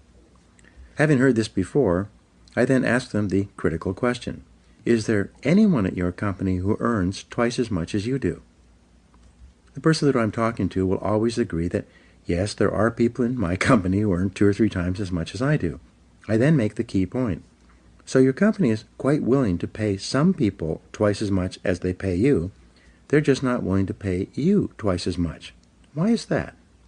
Then suddenly the light goes on. The individual realizes that it is not the company that is not willing to pay the money. It is the individual who is not contributing enough to be worth that additional money. The responsibility is his, not the company's. The law of 3 helps you to prioritize. When we coach entrepreneurs, executives, and business owners, we take them through an exercise that is designed to help them double their productivity, performance, and output within 12 months, sometimes even within 30 days. It's simple. Here's how it works. First, make a list of all the things that you do in a week or a month from the time you start work on Monday morning through to the end of the week. Write down everything, both small and large, including checking your email and returning phone calls. Then review this list and ask this key question. If I could only do one thing on this list all day long, which one task or activity contributes the most value to my company? As you go over your list, the correct answer will probably jump out at you. Whatever it is, put a circle around it. Then ask the second question. If I could only do 2 things on this list all day long, which would be the second task or activity? Review your list again and identify your second most important task in terms of contribution to your company. Finally, ask the question once more. If I could only do 3 things on this list all day long, what would be the third item? We call this the law of 3. The law of 3 says that there are 3 primary things that you do that contribute 90% or more of your value to your company or organization. Your job is to identify those 3 critical tasks and then discipline yourself to do them all day long. All of your other minor tasks will be support tasks, complementary tasks, enjoyable tasks, or useless tasks. They will be little things that you've gotten into the habit of doing as a way of unconsciously avoiding the big, difficult, important tasks that can make a tremendous difference in your work and career. Calculate your hourly rate. Another way for you to double your income is for you to use the hourly rate method of calculating your personal value and your time allocation. First, determine the amount that you earn each hour. You do this by dividing your annual income by the number 2,000, which is roughly the number of hours that an entrepreneur or executive works each year in our society. 40 hours a week times 50 weeks a year. For example, if you earn $50,000 a year divided by 2,000, your hourly rate would be $25. If you earn $100,000 per year divided by 2,000, your hourly rate would be $50. Whatever it is, from that moment onward, resolve to do only those things that pay you your hourly rate or better. Refuse to do those things that someone else can do at a lower hourly rate than you. Do not waste your time doing things of low value or no value while your other important tasks are building up. Get on the same page about what work is most important. Once you have made a list of all the results you feel you have been hired to accomplish, and you have determined your 3 most important things that you do to justify your hourly rate, take your list of key activities to your boss and have your boss organize your job based on his or her priorities. You need to do this because you must be sure. Benjamin Trigo, co-founder of the Kepner-Trigo consulting firm and author of The Rational Manager, once said, "The very worst use of time is to do very well what need not be done at all." Yet it is amazing how many people are working hard on tasks that are of little or no value to their bosses. No matter how well you do an unimportant task, it doesn't help you. Even worse, working on low-value tasks keep you from working on the most important things you could be doing. Hard work on the wrong job can actually sabotage your career. The happiest days you will have at work will be when you are working on those tasks that your boss considers to be the most important. The unhappiest days at work will be when you and your boss are at cross purposes and not getting along, primarily because you are not completing the jobs that are most important to him and to his career. Your goal is to be paid more and promoted faster. Your goal is to become one of the most valuable and highest paid people in your field. Your job is first to make yourself valuable and then to make yourself indispensable to your company. This requires first and foremost that you are always working on those tasks your boss considers most important. Work all the time you work. The key to doubling your productivity and output and eventually your income is to really work all the time you're at work. Simply put, when you work, work. Don't waste time. Don't delay. Don't chat with coworkers or sit around drinking coffee. Don't read the newspaper or surf the internet. When you come into work in the morning, put your head down and then work all day long. The biggest time wasters in the world of work are other people who want to talk with you, distract you, delay you, and take up the time that you should be spending on high-value tasks. When a time waster approaches you and says, "Do you have a minute to talk?" you reply by saying, "Yes, but not now.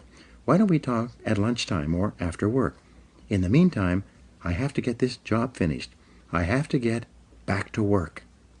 When you tell people that you are under the gun, that you have to get a task finished for your boss, they will usually leave you alone.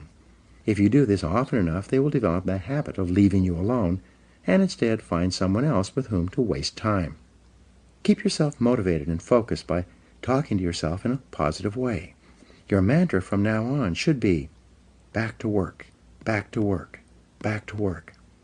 Whenever you find yourself slowing down on a major task, begin repeating to yourself those magic words, back to work. Who works hardest? The Secret Survey. Imagine that an outside company is going to do a study of all the people who work in your organization. They're going to give each person a list of all the employees and ask them to rate their fellow employees in terms of who works the hardest, the second hardest, and so on. They're then going to give this list of people, organized from the hardest worker down to the laziest, to your superiors. This list is going to be used to determine who gets paid more and promoted faster than others. Now, imagine that this survey is already being taken, but in secret. The fact is, in any organization, everyone knows who works harder than anyone else. Everyone knows who works less and who does not pull their weight. Everyone knows. It's not a secret at all. Resolve today that if a survey like this were to be taken 1 year from today, you would win the contest. Resolve today that you are going to develop the reputation for being the hardest working person in your business. This will do more to help you than almost anything else. When you are surrounded by time-wasting people and situations, it takes tremendous self-discipline to work all the time you're at work. You must constantly fight against distractions and interruptions so that you can get back to work. The success formula. When I began my career working for a large company, I was the low man on the totem pole. Everyone had been there longer than me and was ahead of me in the company pecking order. Even though I was in my early 30s, I still had no idea how to play the game or what to do to get ahead in the cutthroat corporate competition that existed. Somewhat by accident, I stumbled onto the formula that made me successful. It was very simple. Whenever my boss gave me something to do, I did it immediately. Like a dog chasing after a thrown stick, I would immediately throw myself at the task, complete it, and hurry back to my boss with the finished job. Initially, he would smile and say something like, "I didn't really need it done that quickly, but thank you for getting it done." When I was caught up with my work, instead of relaxing, I would go to my boss and say, "I'm all caught up. I want more work to do. I want more responsibility." These words became my mantra. I want more responsibility. Again, my boss, who was preoccupied with an enormous number of projects, would say something like, "Okay, leave it with me. I'll think about what else I can give you to do." Every day, like a broken record, I would go to my boss at the end of the day and say, "I'm all caught up. I would like more responsibility." Bit by bit, he began to toss me sticks. He would give me a little task to do to keep me busy. Whatever it was, I would go out immediately, complete the task, and bring him the results. I would then say, "I'm all caught up. I want more responsibility." Within 6 months, he began to see me as the go-to guy. Whenever he had something he needed done quickly, he passed by everyone else and gave it to me. He knew that whatever he asked me to do, I would do it quickly. Once, my boss asked me to fly to Reno to begin development work on a property that the company was purchasing. He told me I could go sometime in the next couple of weeks. Instead, I left the next morning. I went straight to the lawyer who was handling the transaction, and then to the engineer who was in charge of the development work. I immediately sensed that something was seriously wrong with this land purchase. I didn't know what it was, but as I went from person to person, asking questions and gathering information. By the end of the day, just a few hours before this $2 million transaction was set to close, and the money would change hands forever, I found that we were about to be sold a piece of land that had no water and was therefore undevelopable. Because of complex laws and limited riparian rights, water rights, the property was a worthless piece of ground that could not be developed within the next 100 years. If we had proceeded with the purchase, we would have lost $2 million. I immediately stopped the transaction, demanded that the lawyer cut me a certified check for the $250,000 deposit that was in his trust account, and flew home to my boss to tell him the story. As you can imagine, my boss was very happy with what I had done. From that day forward, I received more and more responsibilities. Within another year, I was running 3 divisions of the company and had a staff of 42 people in 3 cities. I later learned that my boss paid me more money than anyone else who ever worked for him, and he did so all on the basis of results and profitability. This is why whenever people ask me how to succeed in business by really trying, I give them the same advice. Whatever your boss gives you to do, do it quickly and well. Then go and ask for more responsibility. And when you get it, do the job quickly and well until you get a reputation for being the person who does things fast. This will help you advance in your career more than any other reputation you could develop. Pay the price. Here is a simple 3-part formula for success at work. Come in a little earlier, work a little harder, and stay a little later. This will move you so far ahead of your competitors that they will never catch up. Come into work 1 hour earlier, before anyone else arrives. Use that time to plan and organize your day and get started on your most important tasks. Make sure that whatever time your boss comes to work, you are always there working before he arrives. Second, work a little harder. Don't waste time. Don't chat with coworkers. Work through lunchtime so that you can get on top and stay on top of your main tasks and responsibilities. Third, work 1 hour later than your coworkers. If they leave at 5 o'clock, you leave at 6. Use that extra time to complete your important tasks and Get yourself organized for the following day. When you come in 1 hour earlier, work through lunch, and work 1 hour later, you add 3 full productive hours to your day. Because there are no interruptions when you work during these time periods, you'll actually accomplish 2 or 3 times as much as you would during your other work hours when you're constantly interrupted by other people and telephone calls.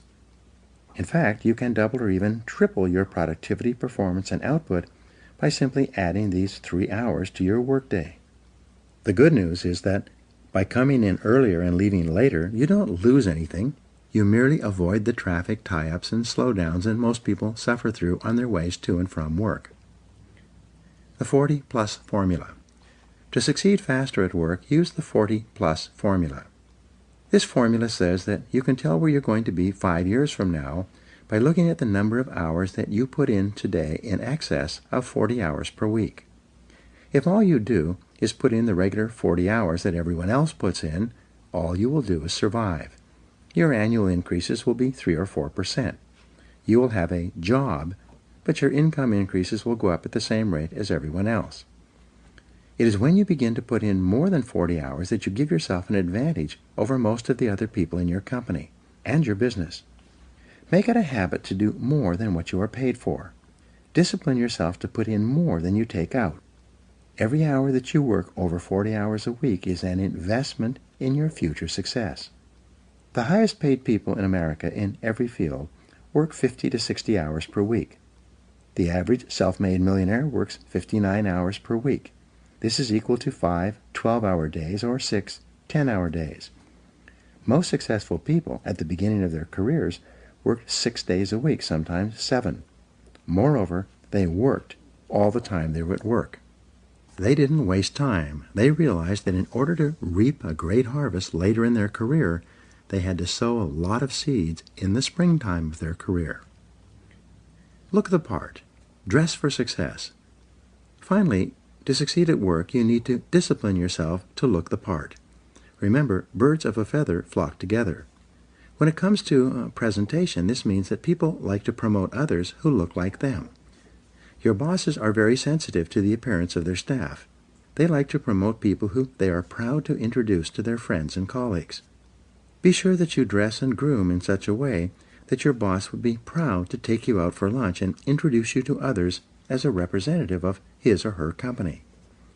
Each morning before you go to work, look in the mirror and ask yourself, do I look like one of the top people in my field? If you don't, go back and change, and keep changing until you look like one of the top people in your business. Learn how to dress for success. Read books and articles, or ask others for advice. Look at the most successful people in your business and dress the way they do. Dress for the job 2 levels above your current job. Remember that fully 95% of the first impression you make on other people will be determined by your dress and grooming. Make sure that that first impression and then the second and third impressions are consistent with the message you want to send. Many people work their entire lives without realizing that by putting forward a little extra effort, working a little harder, and focusing on higher value tasks, they could become one of the most valuable people in their organizations. When you discipline yourself to continually increase the value of your contribution to your company, you'll put your career on the fast track and virtually guarantee yourself a wonderful future. In the next chapter, you will learn that your work behaviors naturally determine your ascension to leadership, and you will see how self-discipline is essential to fulfilling your potential as a leader. Now here are some action exercises for you. Number 1, make a decision today that you're going to become one of the top 20% of people in your company and your industry. What should you or could you do differently to achieve that goal? 2, make a list of everything you do in your job and then identify the 3 things that contribute the greatest value to your work and your company. 3, set a new work schedule for yourself and begin to start earlier, work harder, and stay later until it becomes a habit. 4, identify the most important results you're expected to achieve in your job and then work on those results all day long. 5, determine the person who is the best dressed and groomed in your company and then resolve to use him or her as a role model for your own appearance. 6. Decide today that from now on you are going to actually work all the time you're at work, and that you are going to develop the reputation for being the hardest working person in your company. And 7. Develop a sense of urgency. Resolve to move fast when you're given a job or opportunity. This can change your life.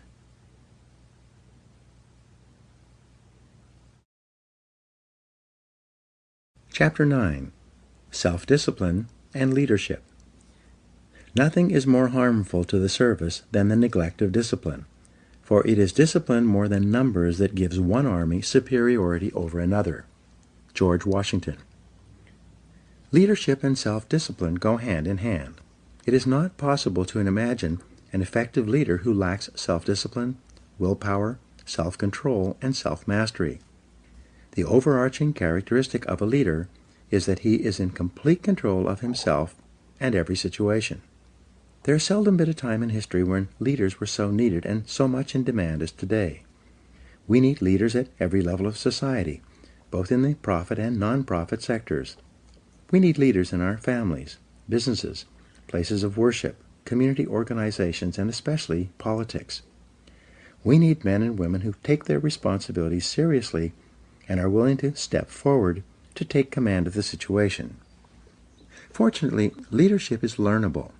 Leaders are developed, usually self-developed, over time through hard work, experience, and training. As Peter Drucker once said, there may be natural-born leaders, but there are so few of them that they make no difference in the great scheme of things. 4 stages of development. In your career in business, you progress through 4 levels of activity and attainment. First, you start off as an employee with limited knowledge and experience. Then, as you grow, learn, and develop the ability to get results, you evolve upward and become a supervisor, with responsibility for the performance and results of other people.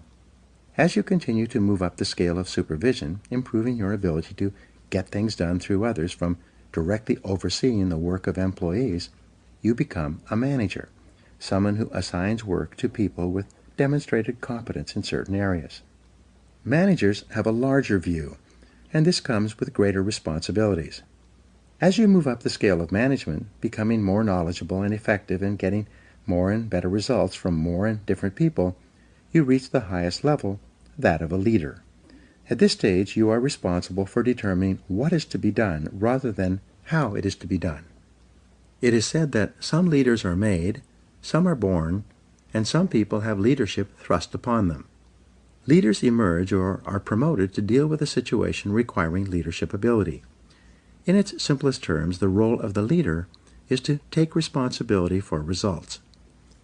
The primary reason that people are promoted into increasingly higher levels of leadership is because they demonstrate the ability to get the required results at each level.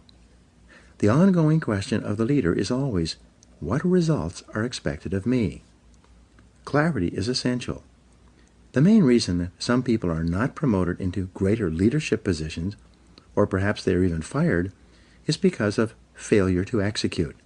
They do not do the most important jobs expected of them, nor do they get the results demanded of them. Leaders have vision.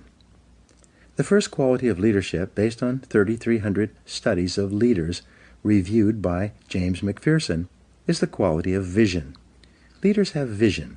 They have the ability to project forward into the future and develop a clear picture of where they want their organizations to go. They then have the ability to share this vision with others and gain others' commitment to make this vision a reality. You become a leader when you accept responsibility for results. You become a leader when you begin to think, act, and talk like a leader. You become a leader when you develop a vision for yourself and for your company, your life, or your area of responsibility. There are hundreds of books written about leadership and the importance of vision, yet they can be boiled down to a single principle. A military leader has a vision of victory from which he never deviates. A business leader has a vision of success for the business based on excellent performance to which he or she is completely committed. A leader is a standard bearer. The leader sets the standard for the organization or the department. It is not possible for anyone in the organization to have a clearer vision or to aspire to a higher standard of excellence than the leader. For this reason, the leader is the role model, the one who sets the tone and the morale for everyone in the organization. The personality and influence of the leader affects everyone below him in the company, organization, or department. You cannot raise morale in a business. It filters down from the top, from the leader. The behavior of the leader influences and affects the behavior of everyone else. If the leader is positive, confident, and upbeat, everyone in the organization will be influenced by his behavior and will be more confident, positive, and upbeat as well. Walk the talk. When you become a leader, you must discipline yourself to be leader-like. You must walk, talk, and act the part of a leader. You become a different person with different responsibilities than a manager. When you are working your way up, you are a part of the staff or the sales team. When you become a manager, you are part of management. This means that when you are part of the staff, your orientation is upward and sideways. But when you become a leader, your orientation is downward, toward all the people for whom you are responsible. Perhaps the most important behavior of a leader is for you to discipline yourself to be a role model. Imagine that everyone is watching you and patterning everything they do and say based on your behavior. When you become a leader, you no longer have the luxury to let it all hang out. From the time you are promoted into leadership, you have a special responsibility to discipline and control your words and behaviors in such a way so that you bring about the very best possible results for your organization and for other people. Set the standards. The leader sets the standards for the organization's behavior, quality of work, personal organization, time management, and appearance. In excellent organizations, the leader is the person who everyone looks up to and wants to emulate. In most cases, the leader works harder than others in the company. The leader appears to be more committed, more determined, more courageous, more visionary, and more persistent than anyone else. The leader sets a tone that everyone wants to emulate. The leader also sets the standard for how people are treated in the organization. When the leader treats people with courtesy, consideration, and concern, it quickly becomes known that these are the standards to which others must adhere. Set values and principles. In addition to a clear vision for the organization, the leader must have a set of values and organizing principles that guide behavior and decision-making. Everyone must know what the leader and the company stands for and believes in. The job of the leader, then, is to articulate this vision of excellent performance within the constraints of high ethical standards at all times. He or she must walk the talk and live the values and behaviors he or she teaches. The very best standard for a leader is the golden rule: do unto others as you would have them do unto you.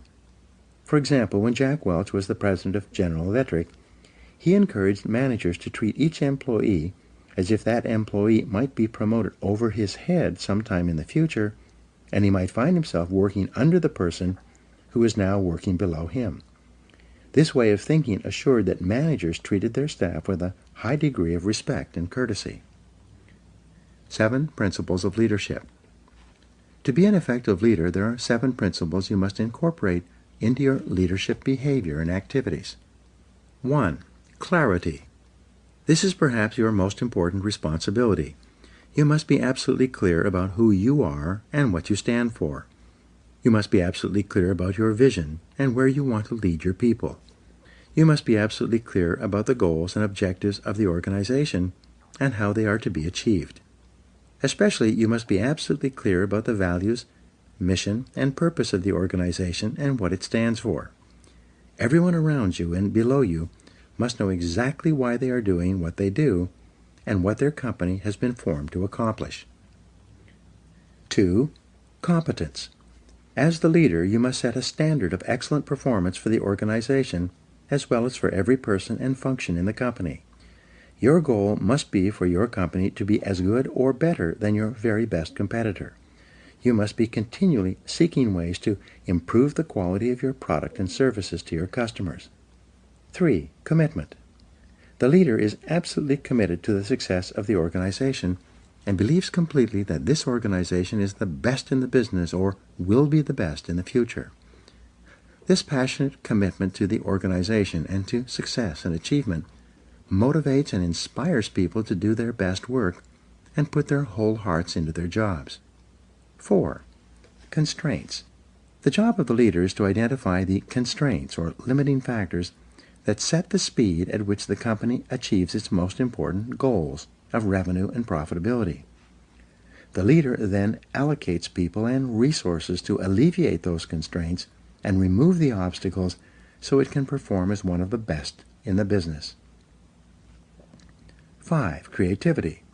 The leader is open to new ideas of all kinds and from all sources. The leader is continually encouraging people to find faster, better, cheaper, and easier ways to produce excellent products and services and to take better care of customers. Number 5, continuous learning. The leader is personally committed to reading, listening, and upgrading his or her personal knowledge and skills as an executive. The leader should attend additional seminars and courses to improve his or her skills and abilities. At the same time, the leader encourages everyone in the organization to learn and grow as a normal and natural part of business life. The leader provides time and resources for training and development. The leader knows that the best companies have the best trained people. The second best companies have the second best trained people, and the third best companies have the least trained people and are on their way out of business. Number 7 is consistency. The leader has the self-discipline to be consistent, dependable, reliable, calm, and predictable in all situations. One of the great comforts of business life is for an employee to know that the leader is completely consistent and reliable. An effective leader does not change from day to day. The leader is not blown in the wind by each new situation or problem or emergency that arises. Instead, the leader is calm, positive, and confident, especially under pressure. The inevitable crisis. The only thing that is inevitable in the life of the leader is the crisis. When you rise to a position of leadership, you will experience crises repeatedly, crises that are unpredictable, unbidden, and often capable of seriously damaging the organization. It is in the crisis that the leader demonstrates his competence. In times of crisis, the leader becomes calm, cool, objective, and completely in control. The leader asks questions and gathers information. The leader assesses the situation accurately and makes whatever decisions are necessary to minimize the damage or cut the losses. Great leaders discipline themselves to keep their fears and misgivings private. They do not share their concerns with their staffs, knowing that this can cause confusion and loss of morale. Instead, the leader asks a lot of questions, probes deeply into situations so that he or she understands them thoroughly, and keeps his or her feelings private.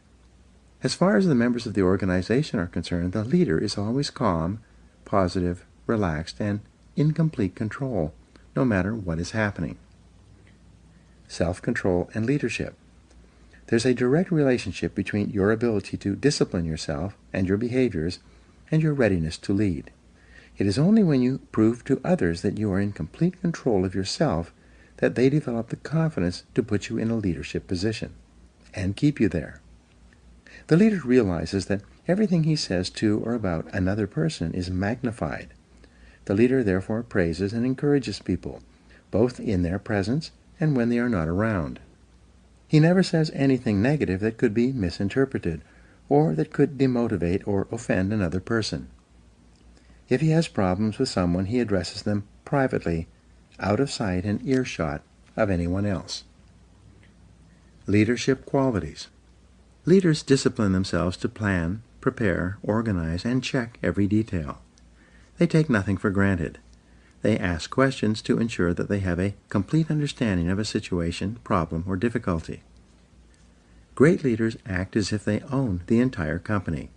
They accept a high level of personal responsibility. The leader never complains, makes excuses, or blames others for problems. Leaders are intensely action-oriented. They gather information carefully and they make the decisions that are necessary.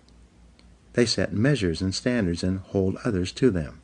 They insist that the job be done quickly and well. Leaders rise to the top. Leaders rise to the top of an organization as cream rises in milk. When you accept complete responsibility for getting results, concentrate single-mindedly on completing your most important tasks, continually upgrade your knowledge and skills as well as your ability to contribute value to your company, and treat other people with kindness and consideration, you will emerge as a natural leader. As you demonstrate your ability to make an increasingly valuable contribution to your organization, people above, below, and on both sides of you will want you to be promoted into leadership and will support you when you reach that position. One of your primary aims in life is to walk, talk, act, speak, and treat others as a leader would. Eventually, your position will be equal to your performance. In the next chapter, you will learn how to develop and practice the disciplines necessary to be more successful in your business life and activities. Now here are 7 action exercises that come from this chapter. 1. Ask yourself, what results are expected of me? And then, concentrate single-mindedly on getting those results every day. 2. See yourself as the leader of your organization and ask yourself, what kind of a company would this company be if everyone in it were just like me? Number 3, create a clear, exciting vision for yourself and your organization based on success and excellent performance.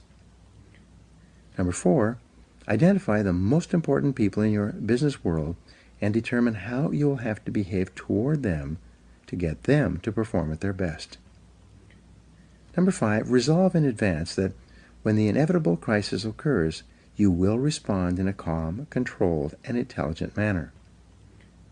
Number 6, clarify the exact values and principles you believe in and stand for, and then share them with the people around you. And number 7, treat each person around you as if they are competent, valuable, and important. This is the key to gaining the loyalty and commitment that you require as a leader.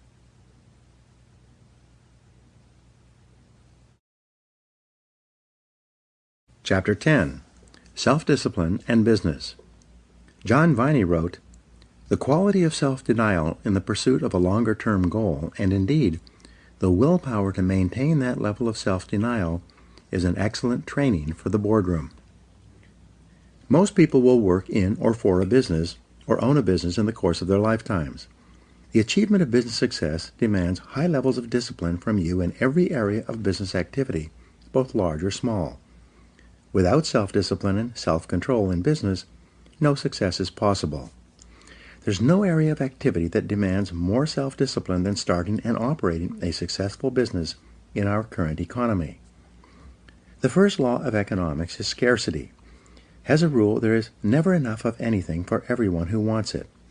Specifically, there are never enough customers for you to sell everything you want to sell. There are never enough sales revenues to help you achieve all your financial goals. There are never sufficient profits to enable you to expand as much as you want. Especially, there are never enough good people to work with and for you to help you achieve your business goals. The law of competition. If the first law of economics is scarcity, then the first law of business is competition. It requires tremendous focus and discipline to do the things necessary to attract the scarce money of customers toward purchasing your product or service. To not only survive but also thrive, you must compete continually against all other uses of the same amount of money that you want to charge for what you sell.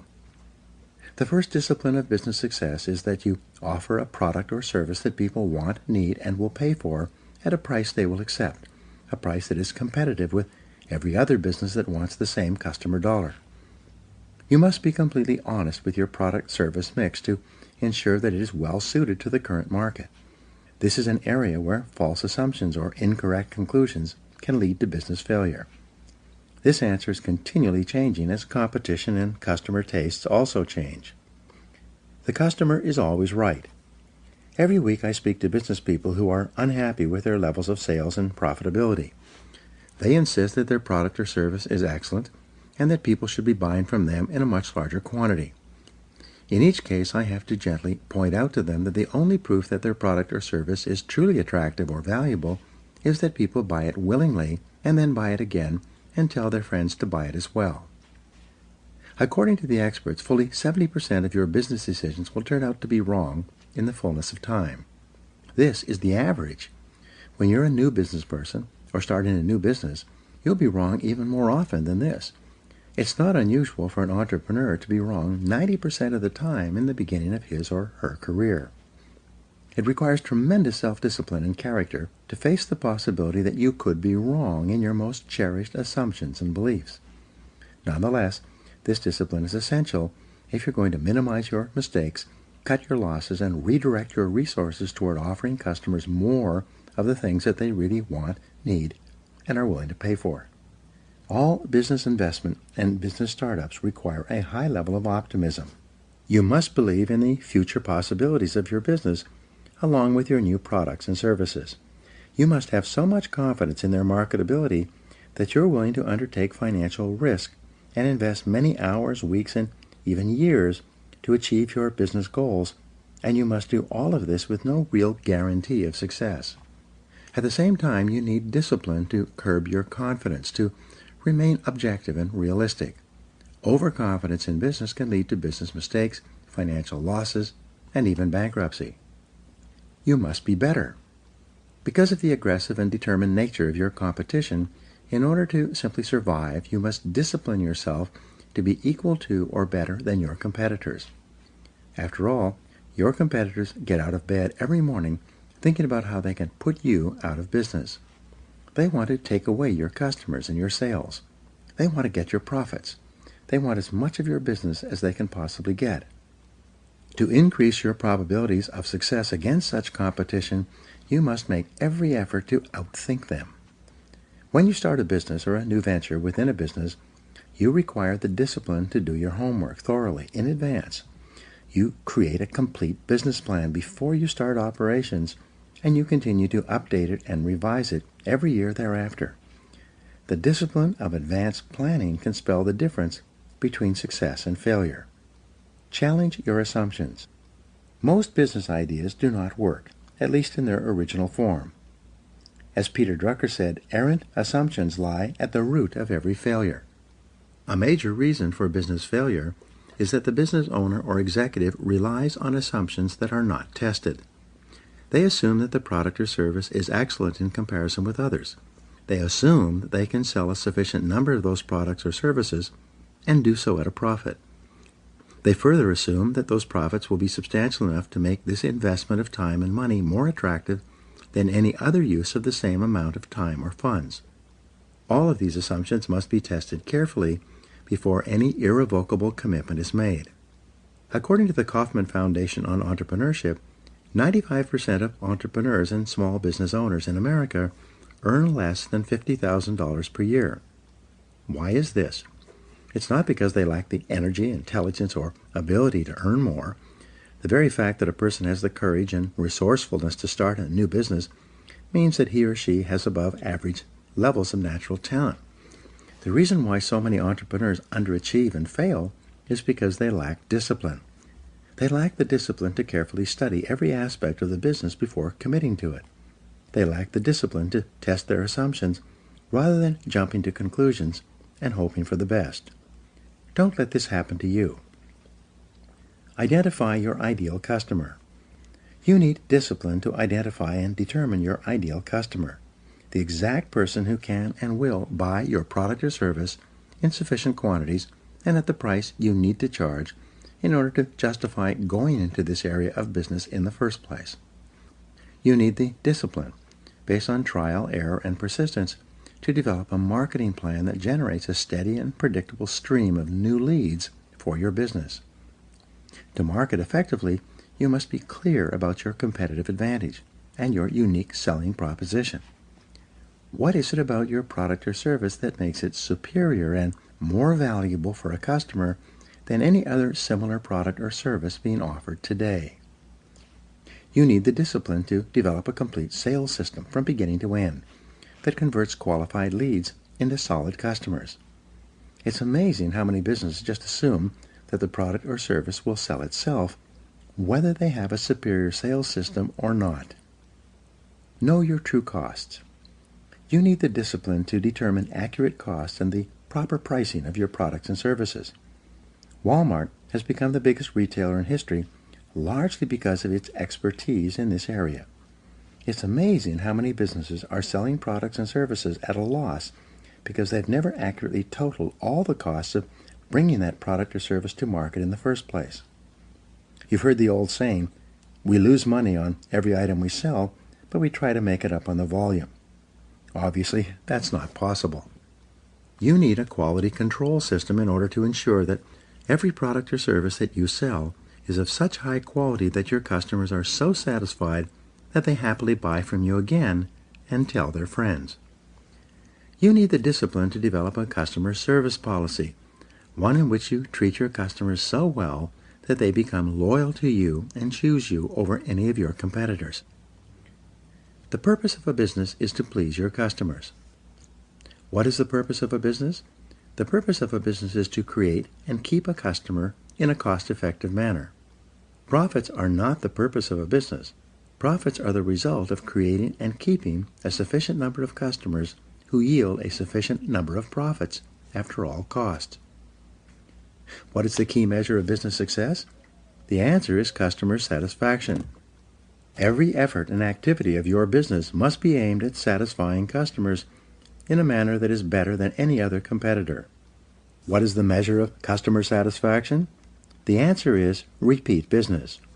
It is only when customers buy from you again that you demonstrate that you have fulfilled the promise you made to them when you got them to purchase the first time. A resale to a satisfied customer requires 1/10 of the time and expense as a sale to a brand new customer. All successful businesses rely on repeat business, which is only possible with high levels of customer satisfaction. This is a real discipline. What is the key to long-term profitability? The answer is recommendations and referrals. The ultimate question that determines the long-term success or failure of your business is, based on your experience with us, would you recommend us to others? You can only survive and thrive when the majority of your customers are so happy with your products and services that they will encourage their friends and associates to buy from you as well. Since a referral from a satisfied customer is 15 times easier to sell to than a cold call, which means it only costs 1/15 as much, referral business is the key to your future. You require tremendous focus and discipline to develop and maintain customer service policies that cause people to buy from you, then buy again, and recommend you to their friends. Set high standards. You require the discipline to set standards of excellent performance in every area of your business and then to continually strive to get even better. You need to practice the CANI formula, which stands for continuous and never-ending improvement. No matter how high your level of quality is today, you can never be satisfied. You must be continually raising the bar on yourself and on everyone within your area of responsibility. You require the self-discipline to work long, hard hours for many months and even years to get to the top of your business. The average entrepreneur, business owner, or self-made millionaire in America works 59 hours per week. Some entrepreneurs even work 70 to 80 hours per week in the first few years of building their businesses. You must be prepared to discipline yourself to put in this amount of time and level of hard work if you want to be the best and get to the top of your field. Think about the solution. To succeed in business, you need the self-discipline to be proactive rather than reactive.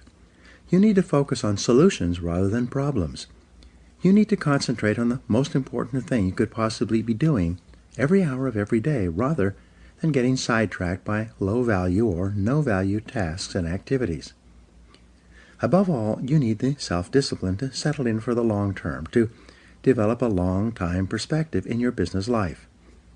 Because of the intensity of competition, it takes many years of disciplined effort for you to become a business success, whether this is in your own business or working for someone else. There are no shortcuts. There are no easy ways to get to the top. There is only one way, and that is through hard work, discipline, and willpower. On average, it takes about 2 years to break even in a new business venture. It takes another 2 years of positive cash flow to pay back the money you borrowed in the first 2 years. It then takes another 3 years before you become truly successful. In addition, everything costs twice as much and takes 3 times as long. Based on these statistics, why should you start your own business or embark on a new business venture?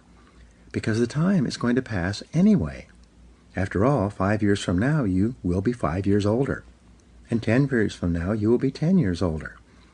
At the end of that time, you will either be at the top of your field or still down among the 80%, struggling for every dollar and worrying about money every day. The choice is yours. Discipline is the key. In the next chapter, you learn the discipline that controls the lifeblood of your business, sales. In the final analysis, as Peter Drucker said, the purpose of a business is to create and keep a customer. Now, here are some action exercises for you. Number 1, stand back and look at every area of your business as if you were an outside consultant. What changes would you recommend? 2, imagine you were starting your business over again today. Are there any products or services that you would not bring to the current market? 3, identify the 20% of your products and services that account for 80% of your sales and profits. How could you sell more of them? 4, project forward 1, 2, and 5 years in your business. What are the trends? What will your customers be buying in the future? 5, list 3 ways you could improve your customer service to ensure that customers buy from you again and tell their friends. 6, list 3 ways that you could attract more and better qualified leads from your marketing and advertising activities. And 7, list 3 ways that you could make more sales to the prospects you attract, or that you could attract more and better prospects.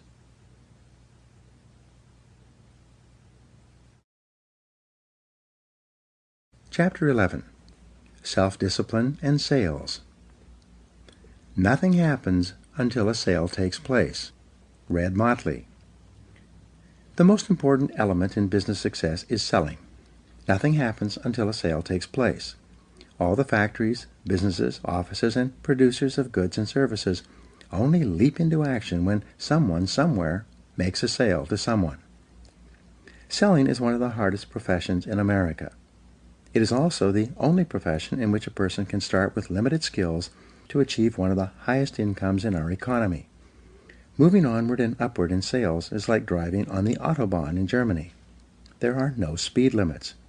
You can go as far and as fast as you want by stepping on the accelerator of your own ambition and determination to excel in the profession of sales.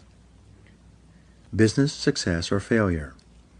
Thousands of bankrupt or insolvent companies have been analyzed over the years to determine why they failed. After all the data was sorted and studied, virtually every business failure came down to one reason: low sales. In contrast, whenever a business was succeeding, growing, yielding profitability, increasing its share prices, and offering opportunity for more and more people, the reason boiled down to one factor: high sales. Everything else was secondary. Almost everything you do in a business either increases or decreases sales. Everything either helps or hurts. Everything either attracts or keeps more customers or drives them away. Everything counts when it comes to sales. The discipline of generating sales. Whether you are a salesperson or a business owner, you require the self-discipline to focus and concentrate on generating sales every hour of every business day. A group of researchers interviewed several hundred senior executives and business owners and asked them, "How important is sales and marketing to your business?" Without exception, they all replied, "Sales and marketing is absolutely essential to our survival and growth." The researchers then conducted a time and motion study of these same business owners and executives, following them around and tracking their time usage over the course of a month. At the end of that time, they completed their calculations and determined that the average business owner or executive who professed that sales were absolutely essential to survival and growth was spending only 11% of his time on sales and marketing. The remaining time was spent on meetings, discussions, paperwork, administrative work, luncheons, and a variety of other activities that contributed nothing to sales generation. If you're a sales manager or business owner, you must discipline yourself to focus most of your time and attention on getting your salespeople to generate the sales on which your company depends. You must spend 75% of your time working with your salespeople and accompanying them when they visit your customers and make presentations and sales. Do your paperwork before or after work, but during working hours, when customers are available to be seen, you should dedicate yourself entirely to sales generation. How to go broke. Some years ago, I started a new business. I developed the product and then began advertising via direct mail, radio, television, and newspaper. I allowed myself to be completely overwhelmed with planning, paperwork, and advertising activities. By the end of the year, I was out of money and my business was almost broke. At that time, I realized that I had taken my eye off the ball of sales. I then sat down over Christmas and designed a complete sales process. On January 2nd, I picked up the telephone and began making appointments. Over the next 2 months of aggressive and focused sales activity, I did more business than I had done over the entire previous year. I saved my business and my home, and I never lost sight of that focus again. One of the most important questions you can ask as a salesperson, entrepreneur, or business owner is whether what I'm doing right now is leading to a sale. Ask this question of yourself repeatedly throughout the day. Every time the answer comes up no, you must immediately stop whatever you are doing of lower value and turn your attention to sales generation. In addition, make sure that all the people who are responsible for sales in your company ask and answer this question in the affirmative all day long. Overcome your fear of rejection. Assuming that you have an attractive product or service, one that is reasonably priced and suited to the current market, the biggest problem that telephone salespeople and outside salespeople face is rejection. The fear of rejection does more to sabotage a sales career and undermine sales activities than any other single factor. It is the major obstacle to sales success. It takes tremendous discipline for salespeople to get up every morning and go out and face the inevitable rejection that they know they're going to receive all day long. Most people cannot handle this continuous rejection. Therefore, to avoid the emotional pain that comes with rejection, many salespeople engage in a series of displacement activities to avoid being rejected. First of all, they make fewer calls. According to Columbia University, the average salesperson works about 90 minutes per day. In other words, only about 1.5 hours out of an 8-hour day. They spend the rest of the time warming up and getting ready, shuffling paperwork, checking the internet, reading the newspaper, chatting with coworkers, coming in late, leaving early, and taking extended lunches and coffee breaks. As a result, by the end of the day, on average, the salesperson has worked only 90 minutes. Increase face time with customers and prospects. When is a salesperson actually working? The salesperson is only working when he or she is ear to ear on the phone or face to face with someone who can and will buy within a reasonable period of time. The rule for sales success can be contained in 6 words. Spend more time with better prospects. There's no other way to generate a high, consistent, and predictable level of sales results. Because of the fear of rejection, however, salespeople procrastinate and delay throughout the sales day, doing everything possible to avoid getting face-to-face with people who can say no. The key to sales success, as I learned as a young salesman, is to realize that rejection is not personal. Prospective customers always say things like, "No, I'm not interested," or variations of, "I don't want it, I don't need it, I can't use it, I can't afford it, I'm not in the market right now," or "I'm happy with my existing supplier." The professional salesperson realizes